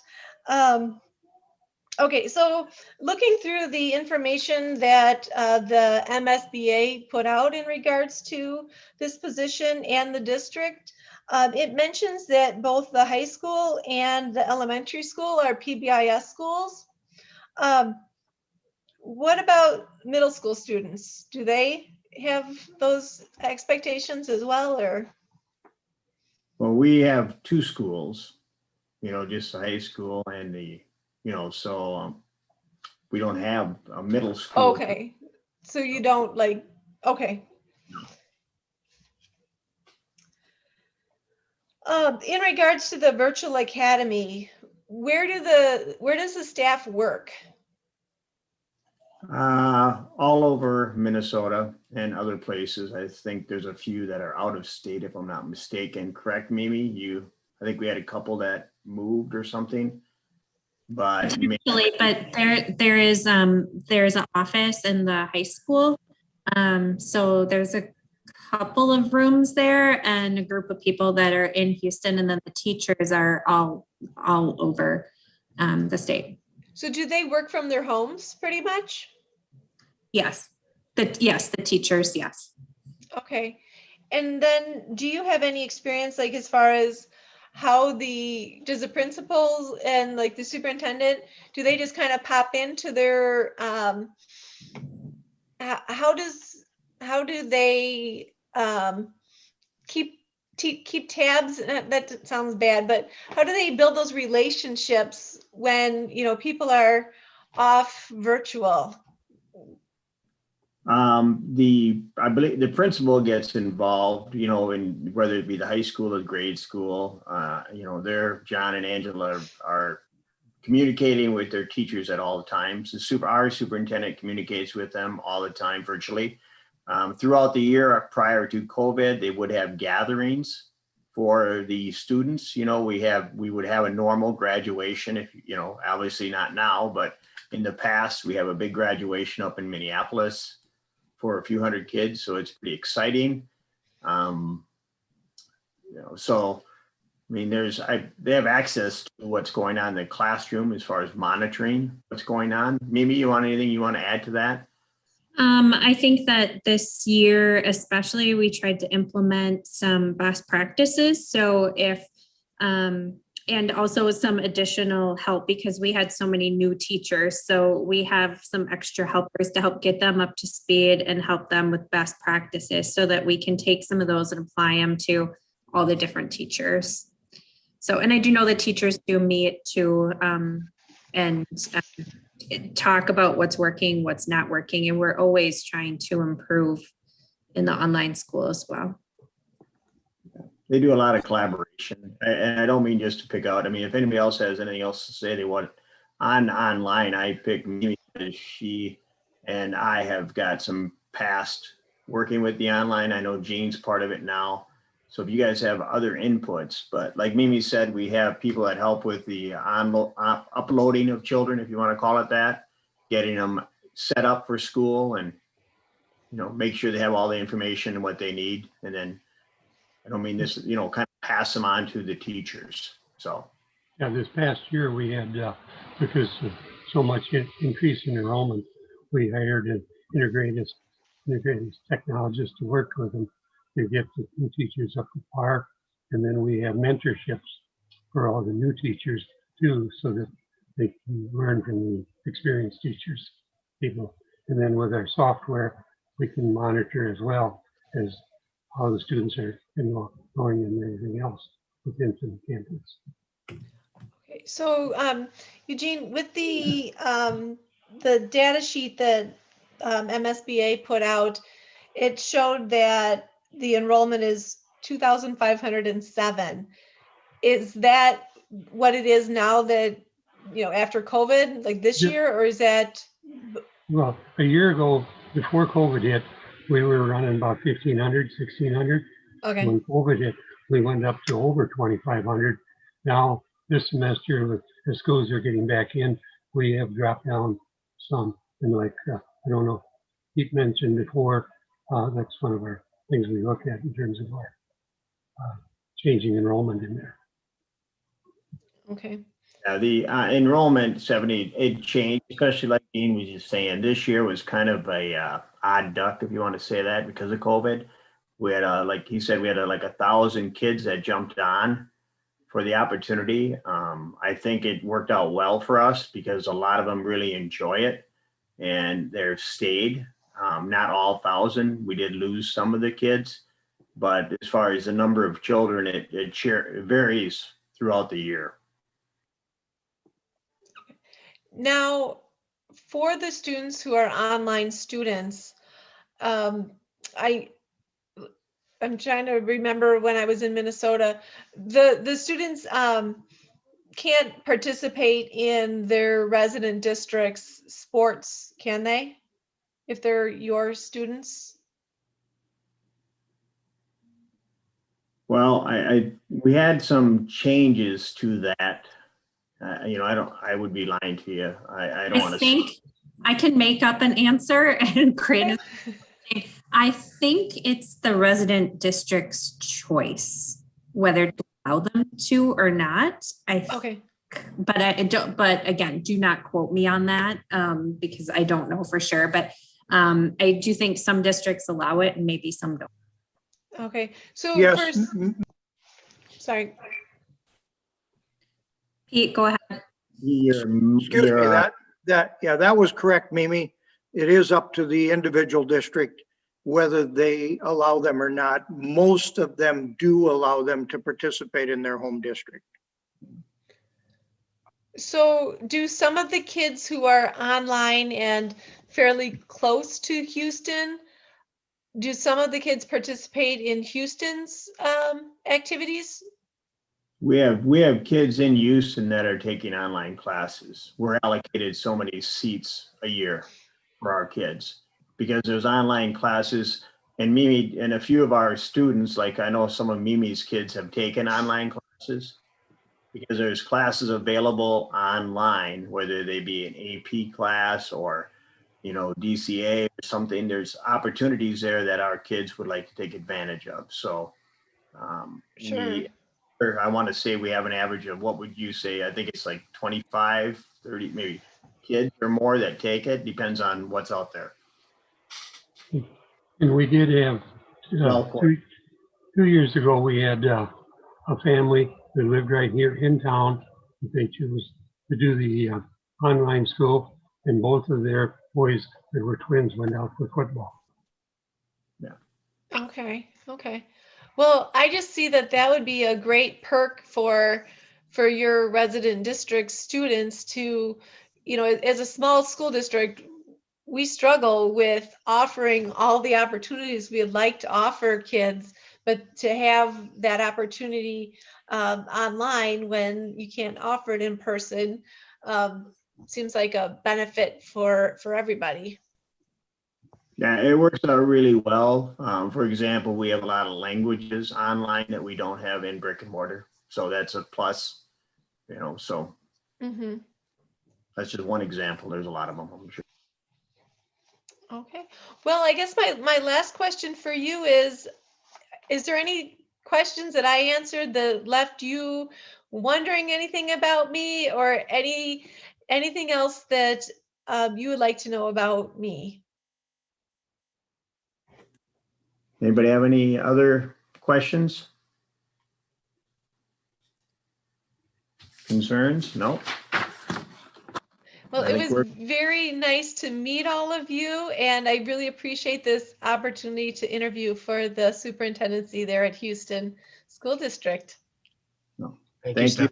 for coming this evening. Thank you. Appreciate it. We will contact you after we finish deliberation tonight and let you know. I think Dave will be contacting everybody on what we decide. So again, I appreciate your time this evening. I'm sure everybody on the board does also.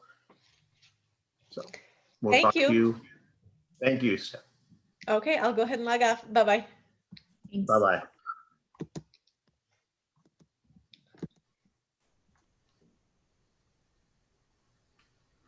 Okay, Dave, we're gonna, everybody get on and do their EMD form and then come back.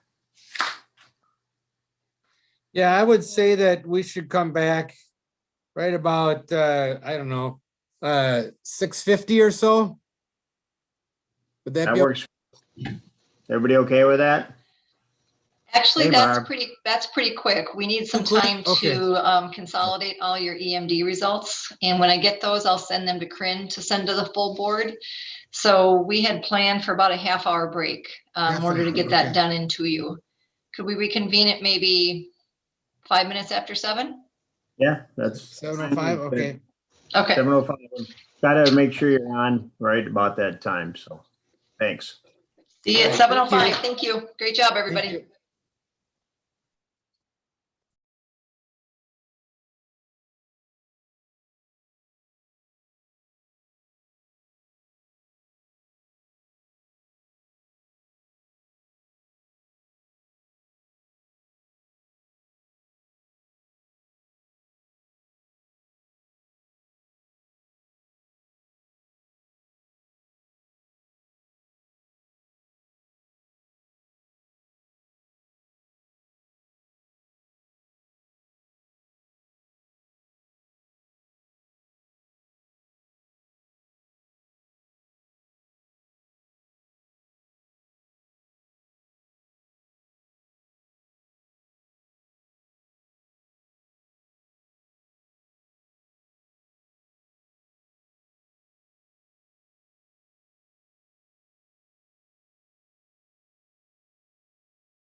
You there, Dave?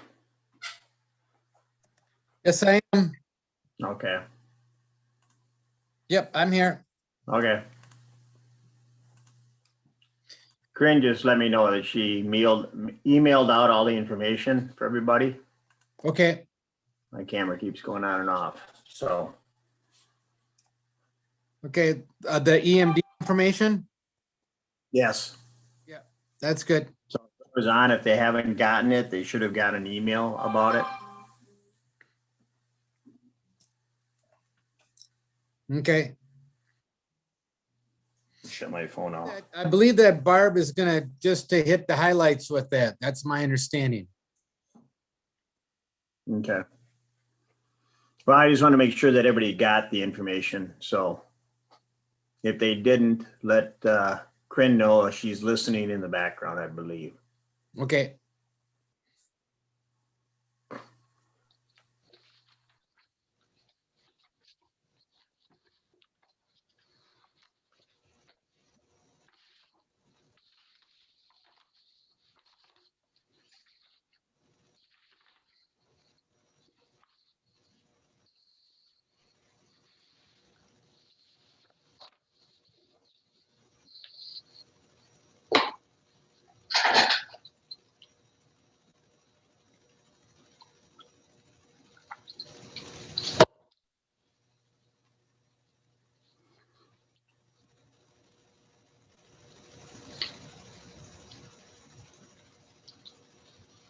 I think everybody's back, Barb, I believe.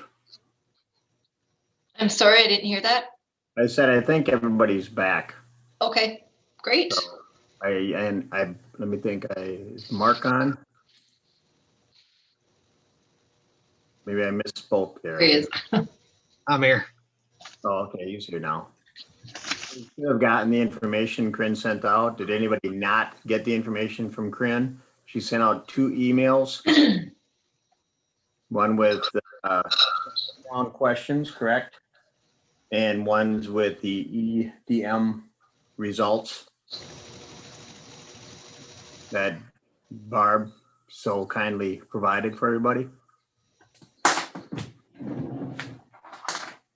And then Dave said you're going to go over that with us, Barb, correct? Correct. I'll very briefly review the EMD results with you, and then you'll move into a conversation about the strengths of each of the candidates you've interviewed. And once you've finished that, you'll move into a discussion of who you're all leaning toward to move forward into round 2 on Thursday. And then after that point, someone will make a motion as to who you're advancing to round 2. When that passes, you'll vote on it, roll call vote.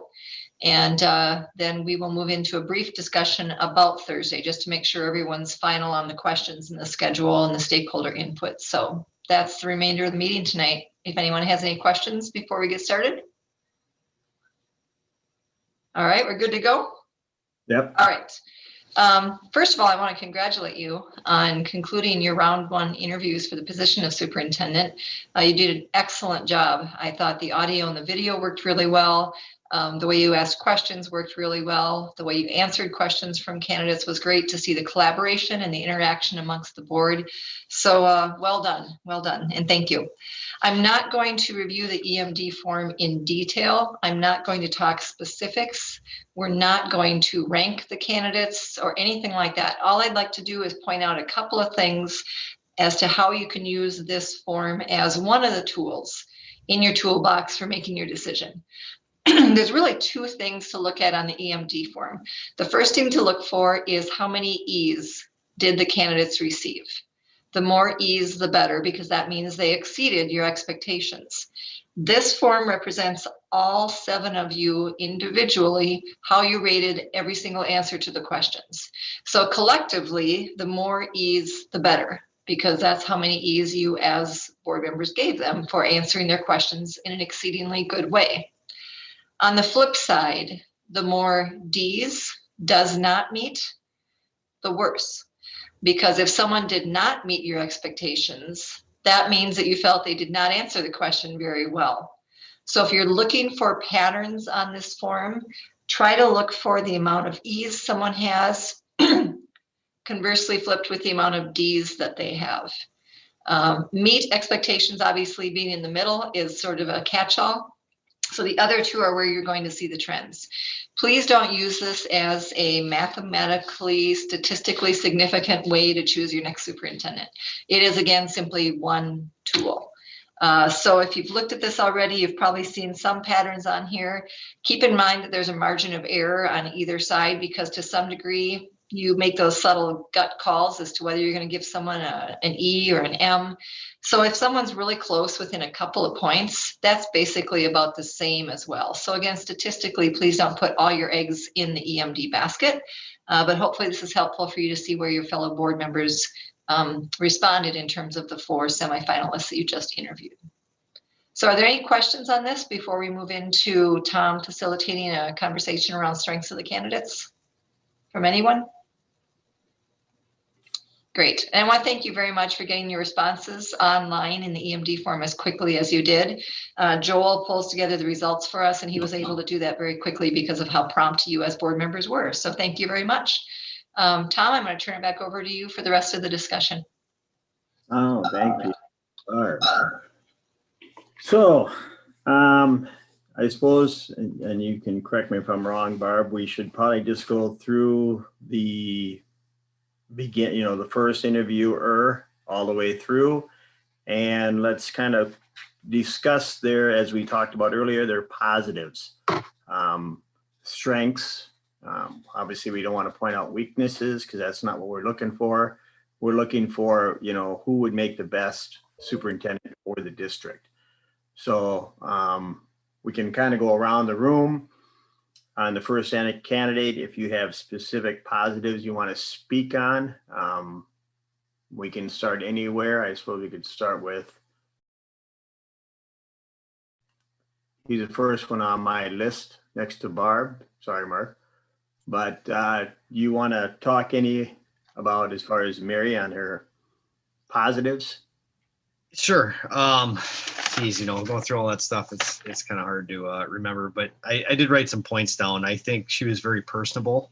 I think that's something that we certainly want in a superintendent, is somebody that can build some relationships. And I think the fact that she felt really personable to me anyway throughout the interview, even though she said that she was nervous and she thought she wasn't, I think she still was. And I think that speaks a lot because it makes me feel that she's approachable. And I think she'd be approachable for other people. So that was the one big positive I got out of Mary. Okay. Josh, you want to follow up with any information on Mary? Yeah. And now just to reiterate, we're still live then? Yes, we are. Okay. But we're just discussing the. Okay. And again, yes, Josh, before you start, if there's anybody that does not want to say anything, just because I'm calling your name, doesn't mean you have to say anything. So I just want to make sure you understand that. It's just, I'd like to get everybody's input because it is a board decision and a lot of us, see or hear things differently. So it's nice to hear everybody's opinion on it. Okay, so go ahead, Josh, sorry. Well, I felt like Mary was very poised, and I thought that she definitely handled the pressure well. I thought she had a very calm demeanor and was very prepared. Yes. Thanks, Josh. Arlen, you want to? Hey, Tom, we lost. Oh. You lost me? We lost Gene. Oh, Gene, where'd he go? He just texted and said, I got kicked off. Oh, okay. Karina, thanks for catching that, Mimi. Yeah. He's coming back in. Okay. I don't have everybody on my screen, so I can't see everybody. Just one tip, Tom, when you're facilitating with the second, third, and fourth candidates as well, try not to start with the same board member every time, because what happens then is the first person gets to have the fresh comment or two, and by the end, everyone is just sort of, yeah, what they said. So start with a different board member each time to give folks a chance to be one of the first folks to talk about strengths. Okay. Okay, Tom, I think you had called on me there. The thing that I was really impressed by, I look at certain characteristics like how how much homework did you do before we started questioning you on Houston High School? How much did you really find out about the town of Houston and Houston High School? And I thought that candidate did a good job of that. The other thing I look at is, if you notice, that candidate took their time in the beginning. They read the question, they thought about it, and then they proceeded to very fluently answer that question. I was kind of impressed by that, you know, there wasn't a pause, there wasn't, apparently the candidate seemed, as far as the speech, there was, it was very fluent, the way she spoke. I was impressed by all of that. That was very good, because this is a very pressure situation for them. They're really in a hot seat. And most of us would find it very difficult. So you got to hand it to all these candidates. That was very difficult for them. Okay. Thanks, Pete. So next on my list is Mimi. Just some of my notes, just that she had a very well-rounded, holistic view, a lot of experience in different aspects of the school. And then one of the things that stood out was just communication wise. She talked about clear and concise communication, which I put in my notes. I thought that was something that we're really looking for and would be very valuable to the district. Okay, thank you, Mimi. Jean.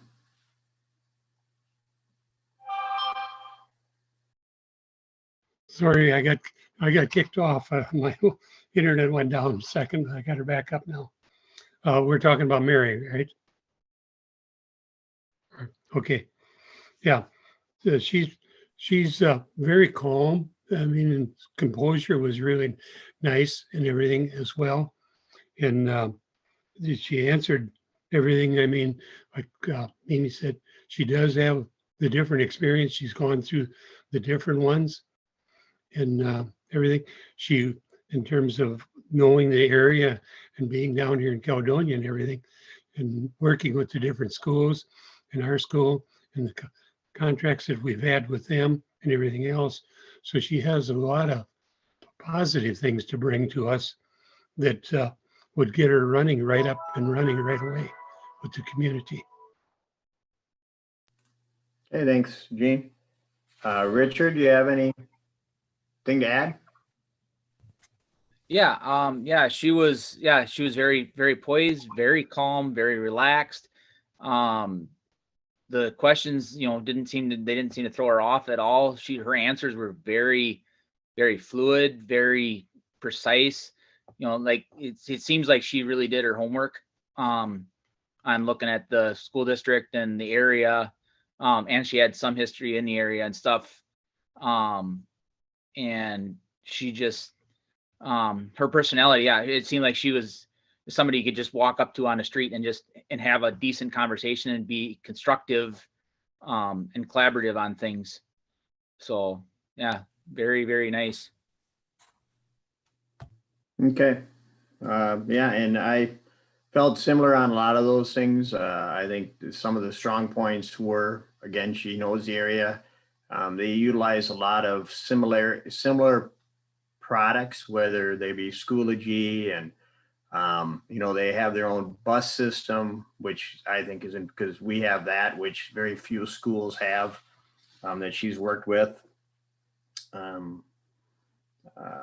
There was just a lot, you know, like you said, collaborating with the community, you know, working with the Facebook, and had some knowledge of the online program, which I think is beneficial too. So I think she's a strong candidate. Like Pete said, the rest of them are the same. So does anybody else have anything they want to add? Okay, we'll just go down to the next candidate, number 2, and we'll start with, I guess we'll kind of go the opposite way this time, and then I'll mix it up the next time. So as far as on this candidate here, I think you know, she has a lot of experience in certain things like HFED and special ed, which I think is a strong point. That can be difficult for people to understand and really know how to grasp and work with that on a daily basis. So I'll let somebody else go next. I'll let Richard, you want to go next? Yeah, okay. Yeah, yeah, she was very, like, her special ed knowledge and stuff was very good. And some of her experience and stuff, and like she had a lot of energy, very excited. And some of the stuff where like her process, how she wanted to have things organized and a clear cut set on how things were what direction things were gonna go and how we were gonna implement them, seemed to be a very, very solid foundation to work off of. Okay, thanks, Richard. Gene? Yes, so like we said in special ed, I mean, working with those and those programs are challenging. She's worked with directors of the ones in terms of one. So being a director of educational one is almost same thing as being a superintendent. I mean, when you look at the two, so you can't say she hasn't had any superintendent experience, because I look at that directorship as being the same as a superintendent. She does have a doctorate degree that's compared to the other ones. Within there, she has experience in Minnesota with Bemidji and things too, so that's same that way. But can't say too much else, I guess. Okay, thanks, Gene. We'll let Mimi, do you say what she has to say? Yeah, I thought it was a really interesting interview. It's an area, her expertise is in an area that I would consider not my area of expertise. So I think that, and maybe not the area of expertise of our board. So I find it really interesting. She knows so much about special ed, and having her doctorate in that and leadership. She blew me away with her answer about leadership and management and tracking what percentage of her time she was devoting to leadership. It was very impressive. I also have circled on my sheet, good delegator. I felt like she really gave examples and explained how she would delegate. She seemed like a good listener and also had the strength in communication. The other thing that was a key takeaway was, we want to develop the potential within all of our learners, right? And she made a comment directly to that about the potential of all learners. And I really feel strongly, I mean, she just has so much expertise in that area that would be her goal. So I was impressed with her interview. Okay, thank you, Mimi. Arlen? Well, I think the other board members have pretty much outlined, the strengths that I was going to talk about. So Okay. I'll pass. Okay, that's fine. Josh, you have anything to add? Not really add, I'll reiterate. She was very energetic. She has the special ed experience and also just the continued education. Those are the positive notes I take from it. Okay, thanks. And Mark, do you have anything else you want to add to that, or? Yeah, I mean, I'll add just a little bit. I mean, everybody spoke to it, but I think she had some very specific and succinct answers. I think that she was very specific about a lot of the answers and had examples. So I thought that was very good. She did have a lot of energy, and she also talked a lot about continuous improvement, which I don't know, I have a background in it as well. So, I mean, I thought that was pretty good because obviously she's analyzing and planning and doing things of that nature. And she talked about the planning aspect of things quite a bit. So just a couple things to add to that. But yeah. Okay. Anybody else have anything else they want to add to that one? Okay, we'll go to the next number 3, and we're going to start with Mimi.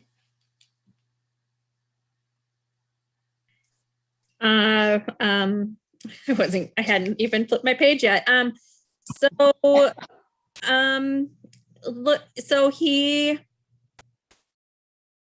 did a good job answering the questions, good communication. I think one of the areas that stood out was, he talked about, like rebranding, and just marketing. It seemed like that was really one of his strengths, that I kind of took away. Yeah, and it wasn't mentioned earlier. I kind of had it in my notes about online school, but then at the very end, he did mention some of his experience with online classes and such. So I was glad that he brought that up at the end. But yes, very good candidate. Okay, thanks, Mimi. We'll go to Mark. Yeah, I'll mirror what Mimi said, but I think very organized in his processes. That was pretty evident from his resume as well. But great communicator. I mean, or I should say speaker, because he flowed really well with a lot of his answers. Had some good specific answers as well. And yeah, I guess that's all I really have to add about that. But yeah, I mean, good candidate. So. And then I'll go next. I feel the same way as others. There's, he talked about special ed again in there and IEPs. He had a lot of, like I said, as far as his speaking, he was very fluent, very sure of himself as far as what he brings to the table for us, which I feel is good. He had a good, as far as plan to delegate, follow up with people, which I think is important as superintendent, because that earns your respect. And so I think there was a lot of things that he brought to the table. And next we'll go to Richard. Yeah, kind of the same things. He was very good candidate, very good in his talking communication. It sounded like he had, like he's very much out in the school. It was kind of one of the big things I took away. Like he's actually out among the students. He made a reference that he served lunch that day or whatever. So, I mean, so it sounds like he's very, very much out and visible where everybody can see him, talk to him and stuff, like very, very forward. Okay. Okay, thank you. Let's go to Arlen. Yeah, I think a lot of the board members have brought up his strengths. He was an excellent communicator. You notice that he very quickly would answer the questions. He would sometimes talk in length. His verbalization was excellent. What I kind of liked, and of course, I have to apologize. It's the coach part of me, but he'd give reference when we asked him about teamwork and what he'd do. And of course, he has some background there that I think is beneficial. Richard pointed out that he's out among the students, walking around, talking to them. Yeah, I think that's a real plus. I think one of the other candidates appeared that way also. And I think that's something that we need. You need, as I mentioned the other day, when we talked yesterday, I said, the number one factor we have to look at is communication, and they've got to be out in the public. They've got to be among the students, among the teachers, talking with us. And I think this candidate displayed that. I was impressed with that. Okay, thanks, Arlen. Let's see, who haven't I called on? Gene? Yeah, he mentioned in terms of being in communication and a listener, being good at that, being team builder and trust, and a lot of them all mentioned that. But his philosophy was basically having a plan laid out, following up on it, and making sure that you have the right people within there for doing the particular jobs for each one of those. Okay, thanks. Josh, you have anything to add to all this? I thought it was a solid interview. He was well prepared. He had done his research on the school district. I thought his work ethic showed through. Of course, we're just in an interview, a short interview, but his dedication seemed to be there. Yeah, that's what I took from it. No, picked up good. Okay. Thanks. So does anybody have anything else to add to number 3? Yeah, Tom, I'll just add, kind of like what Arlen said about the teamwork, but I thought one other point that I thought was really, he answered really well was, getting out in the community and just being like that cheerleader. As far as, like trying to give people bumper stickers and things of that nature. I thought that was a little bit kind of a little bit different of an answer than a lot of the other candidates spoke about, but I thought he had a pretty good answer when he started talking about marketing the school and rebranding as well. So, yeah, I like that as well, Mark. That was solid. Yeah. Thanks. So we can move on to the last candidate, and we'll start off with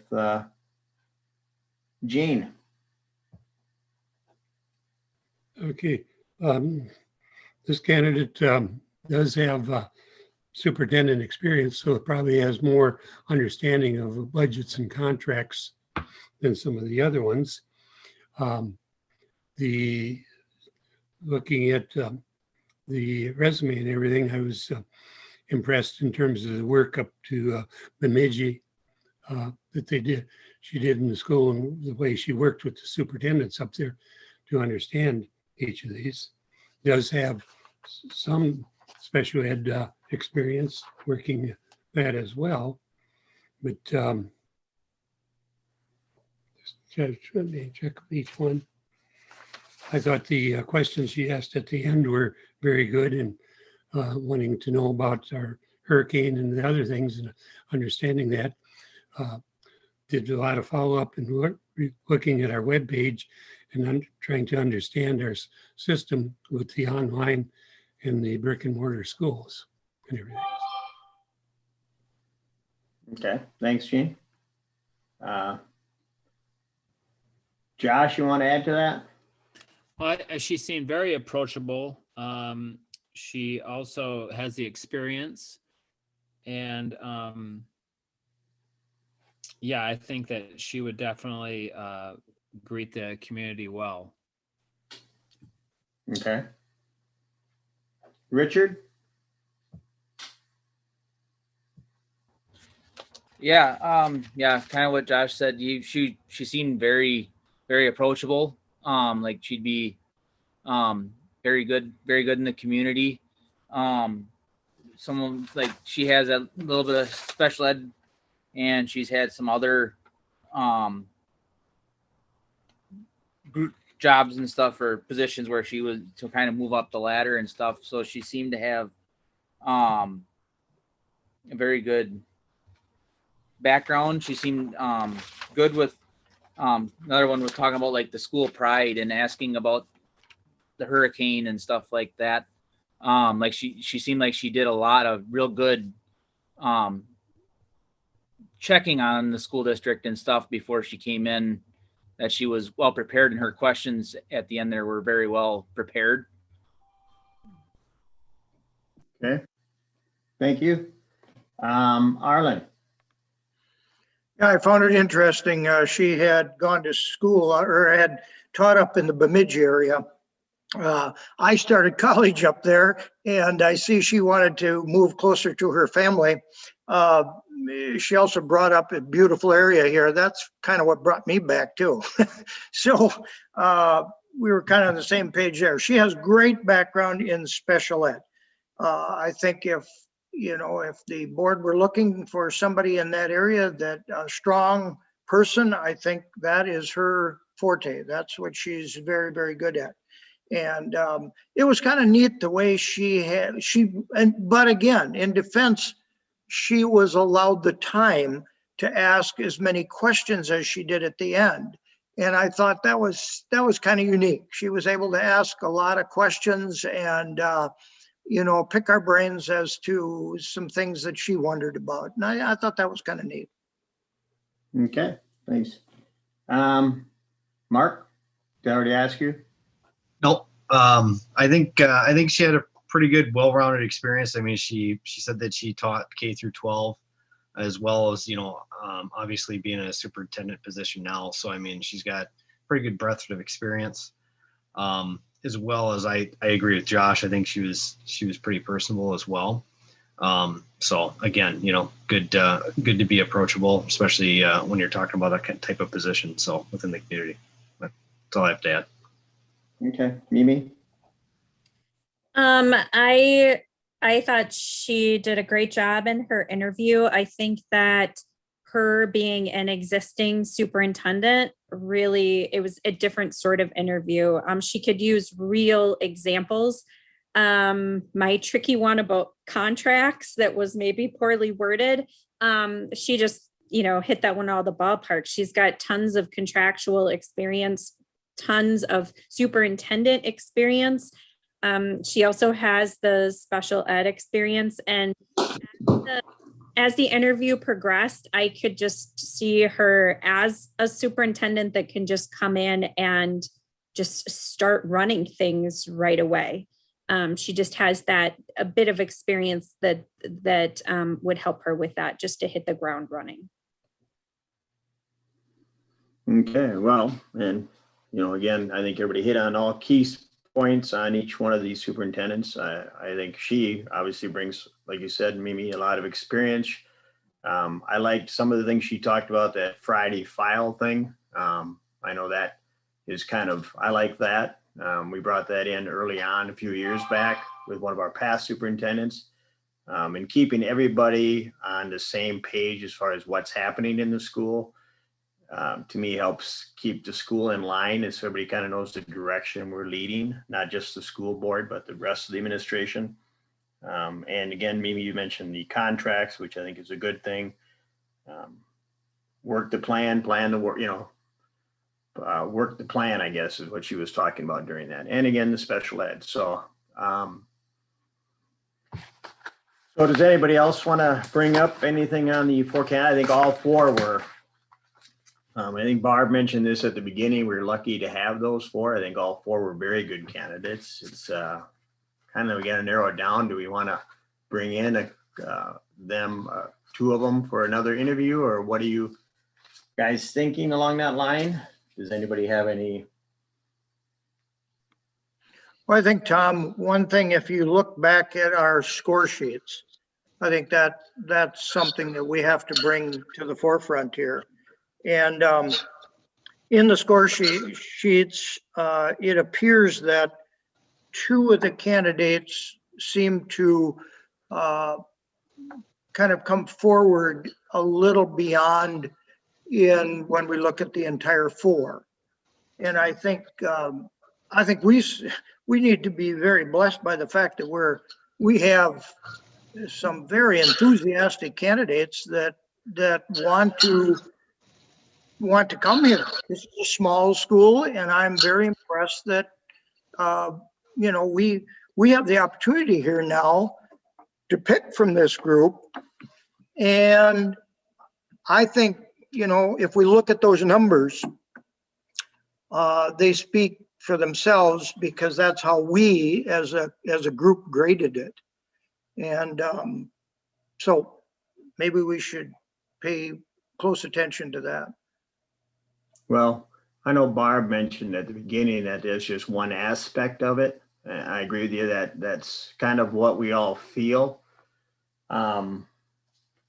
So I don't know, Barb, we kind of discussed them a little bit. It seems different when you're doing it on Zoom as far as deliberating. Yeah. As far as input from everybody, I think we had some good input from everybody. I think everybody had a lot of positives bringing to the table, all the four applicants. I think we had a couple that are. Yep, Yeah, that was Mimi? very helpful. You all clearly listened very closely to all of the interviews, and you took excellent notes. So at this point, again, the EMD form is one tool, and it does indicate where you're leaning. All of the other intangibles that you just touched on when you're talking about candidate strengths It really, at this point, is up to someone on the board to indicate who you'd like to bring back for round 2. I would discourage you from saying my first choice, my second choice. You don't need to rate anybody at this point, but if anyone is comfortable sharing which 2 or 3 people you feel you'd like to see again on Thursday, then just sort of see if a consensus starts to build, and that will help you decide if you're going to interview 2 or 3. So I guess at this point, I'll turn it back over to you and allow you to decide who wants to go first and who wants to share who they're leaning towards seeing again on Thursday, the 15th. Okay, you have one other question before we? Yeah, Okay. I was just gonna ask, if we bring back 2 or 3, what are the pros and cons versus 2 or 3? Is that for me, Mimi? It's Yeah. for anybody, I guess, Anybody, for okay. you or for Tom, I guess, whatever. I think we're gonna have to have a lot more deliberation if we're bringing back 2. And if we decide to bring back 3, it might be a lot easier. So I'm not saying back 3 is the right answer, but I'm just saying that, yeah. So. Yeah. One thing to keep in mind is there are times where if you have a group that has emerged as sort of the front runners, it will surprise you sometimes that the person you thought did the best in round 2 is surpassed in the second round by someone who's more comfortable the second time around. So there are times where someone might not perform as well in the first interview and they come on really strong in round 2. So in that case, we tend to err on the side of giving folks a chance to come in and make a second impression on the board, unless it's very clear you only have, in this case, perhaps 1 or 2 front runners. Then you don't want to waste anyone's time. But if you're seriously considering them as your superintendent, it really doesn't hurt to bring them back for a third interview, which in this case, a second interview, which in this case would probably mean 3 people. If though the board feels strongly that there's really only 2 you're interested in taking the next step with, you can certainly go that way as well. But we have seen candidates interview slightly differently the second time around. Don't put all your eggs in the first round basket is kind of what I'm trying to say. No, Great question, Mimi. Thank you. Yeah, I agree with you there, Barb, because I felt like, and I think a few people had mentioned it, as we went on with the interviews, a few of them became a little more comfortable, during the end of the process. And maybe the second round, they would be like, wow, we didn't see that in the first round. So anyway, with that being said, does anybody have anything else to add, or does anybody want to? I've got a quick question, Tom. And maybe Barb, you can answer this. Do we end up voting or answering the same questions, I should say, in the second round? Do we answer those questions like have been already prepared for us in the same manner that we did these? Using the EMD form, is that what you're asking? Right. Yes, you'll have an EMD form, but it will have the new questions for round 2. And there are fewer questions as well, so there's more time for the Q&A at the end. Okay, does it get more complicated with the more people you have?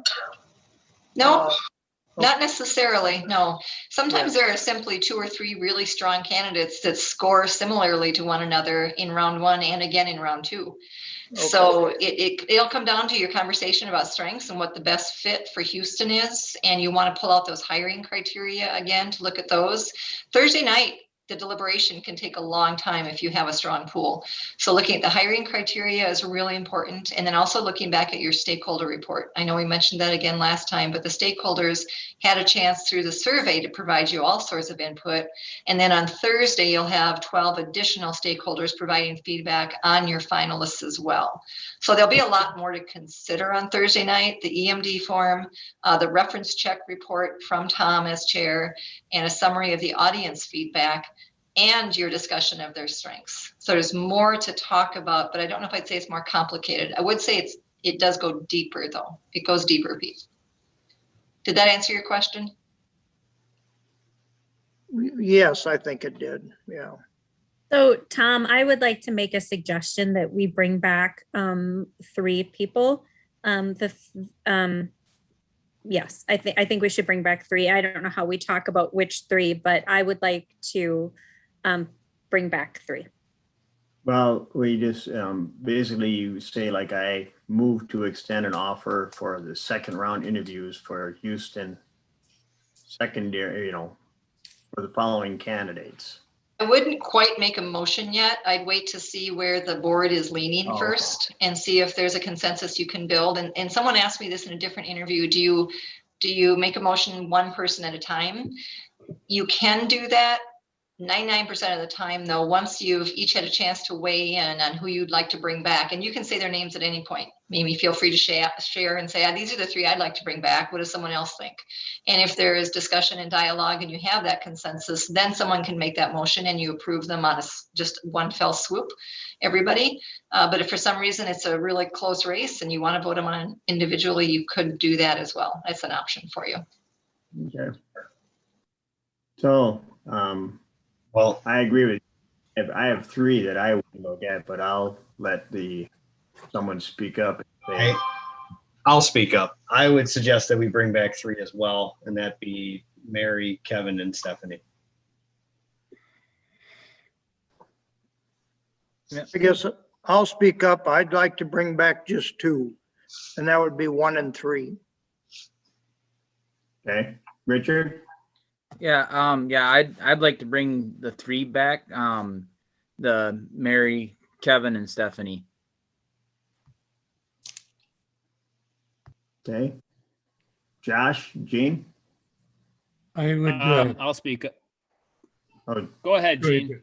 okay, Nope. I would suggest that we bring in 1, 3, and 4. okay. Josh?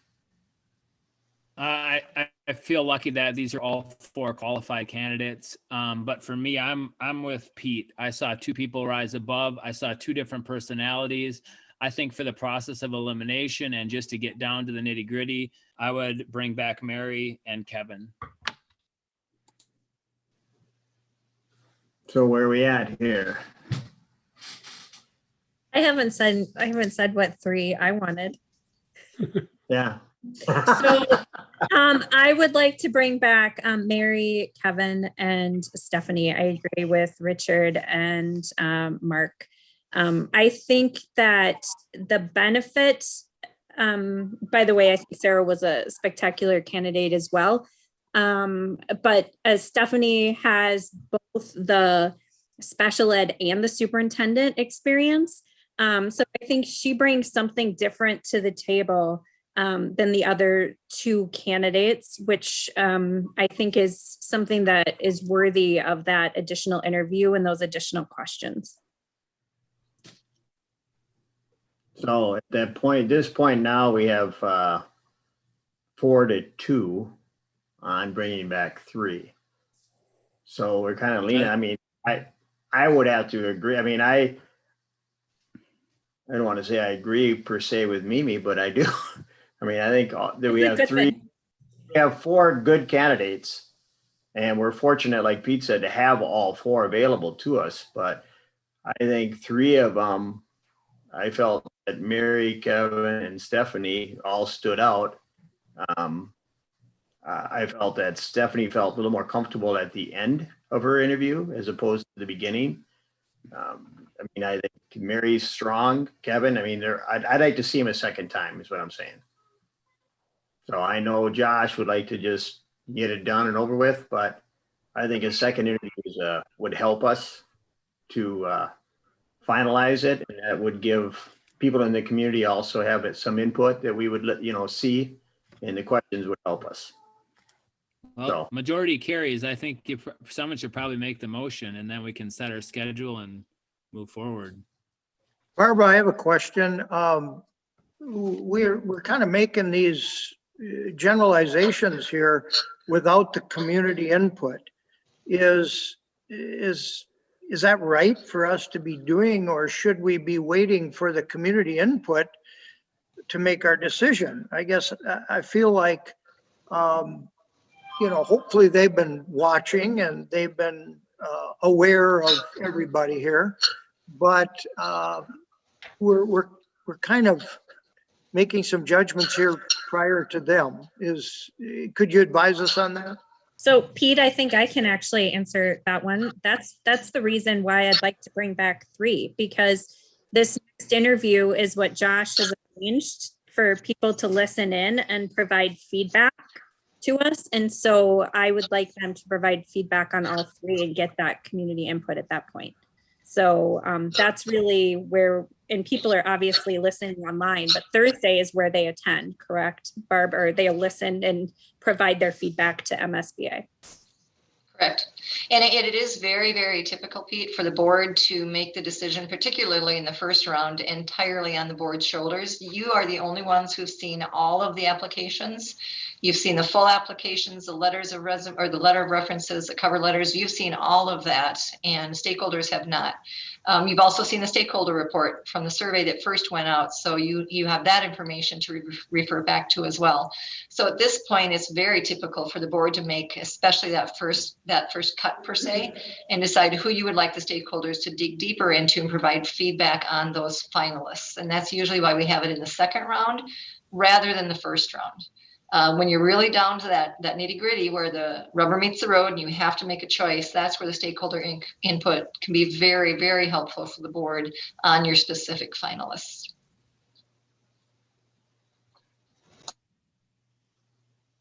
That answer your question there, Arlen? Did you have another question, Gene? No, I was going to make a motion. Is that okay, Chair? Yeah.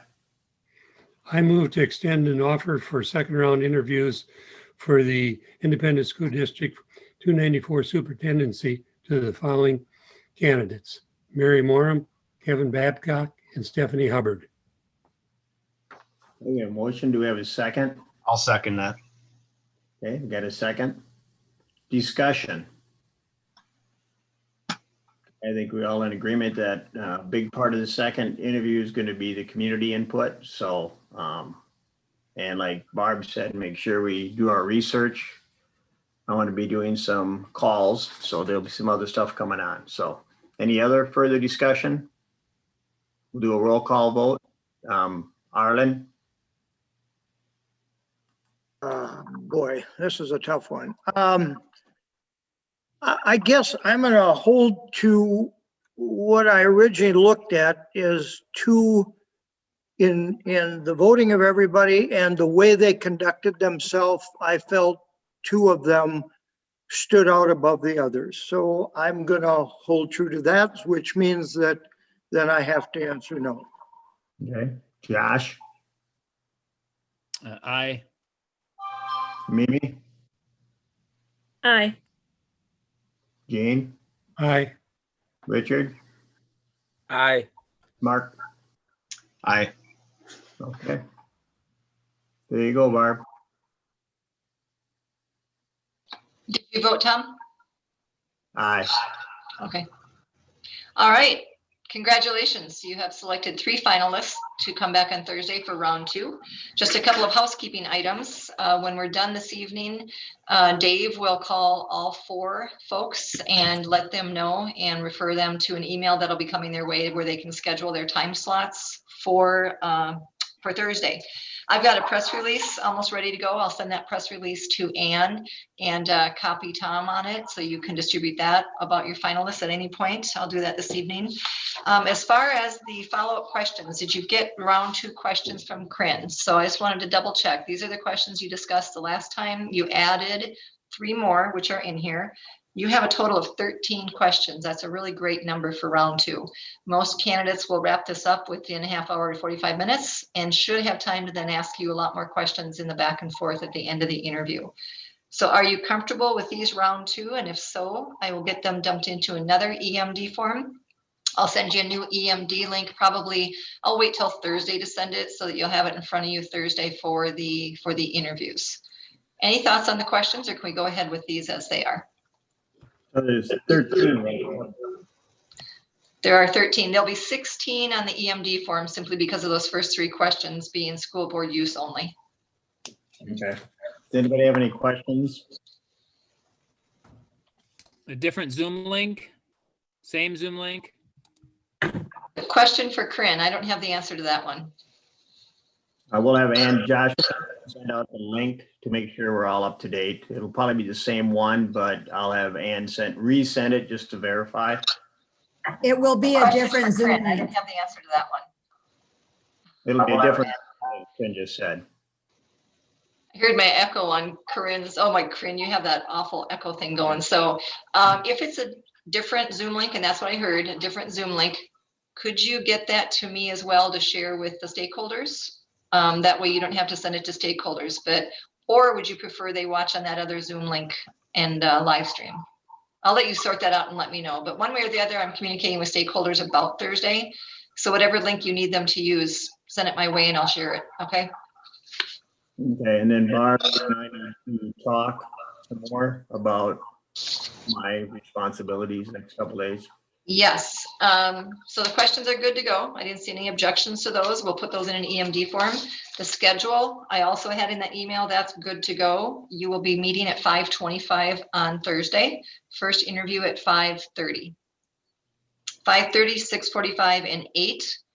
At 9 o'clock, you'll take a break and we'll need a half hour because we'll not only be summarizing the EMD results, but we will also be summarizing the stakeholder feedback. So we will do our best in that half hour to get as much information as we can to you for your deliberations at 9:30.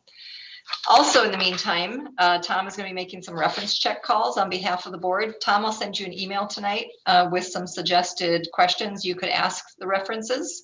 You only need to call 2, maybe 3 for each of your 3 finalists. Try to ask each of the references the same question. So it's a level playing field. You're asking each reference the same question for each candidate. And if you have questions on it, why don't you give me a call tomorrow and we can walk through a little bit more of what you need to do before Thursday. And then you'll provide a very short verbal update to the full board on Thursday.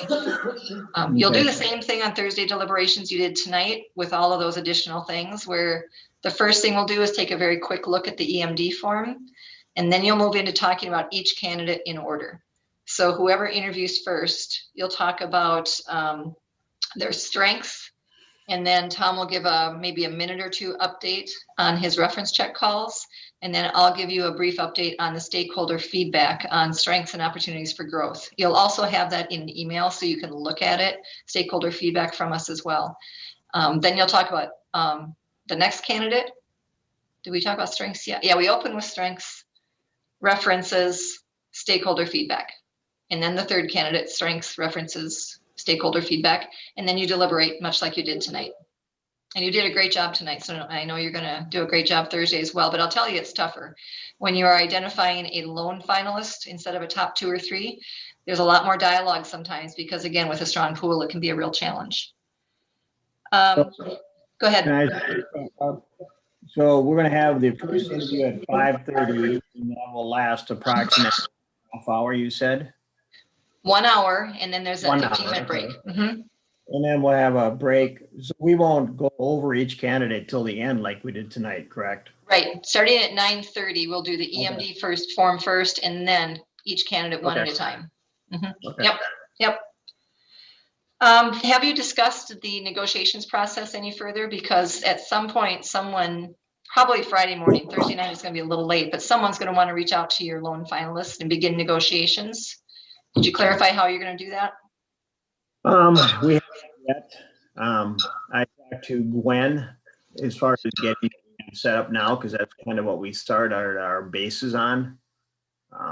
What we put out there, meaning that whatever we're offering Corinne at this time is where we're going to start. So I was going to get with Gwen tomorrow, maybe go down to the school and get all that paperwork together. So I have a guidance. Unless you have a better suggestion, but that was my thought. Yeah, that's always a great place to start. Some candidates like to see something in writing. So if you are to send a draft contract, and if the board obviously feels that the parameters of Corinne's contract is appropriate, then that's the contract you can use to start communications. You'd like to have it wrapped up within a few days though, so you can approve it then fairly soon. Okay, I believe that's what we discussed is we're kind of utilizing Corinne's contract is where we're going to start. So once I get a copy of that, if everybody wants a copy of what we have right now, let me know and I can have Ann send you something on it if you have any questions. Okay. Otherwise, parameter that I'll go. Okay. Sounds good. Well, I sent an email tonight to the 12 stakeholders who are volunteering their time and energy on Thursday to watch all 3 interviews and provide you with feedback.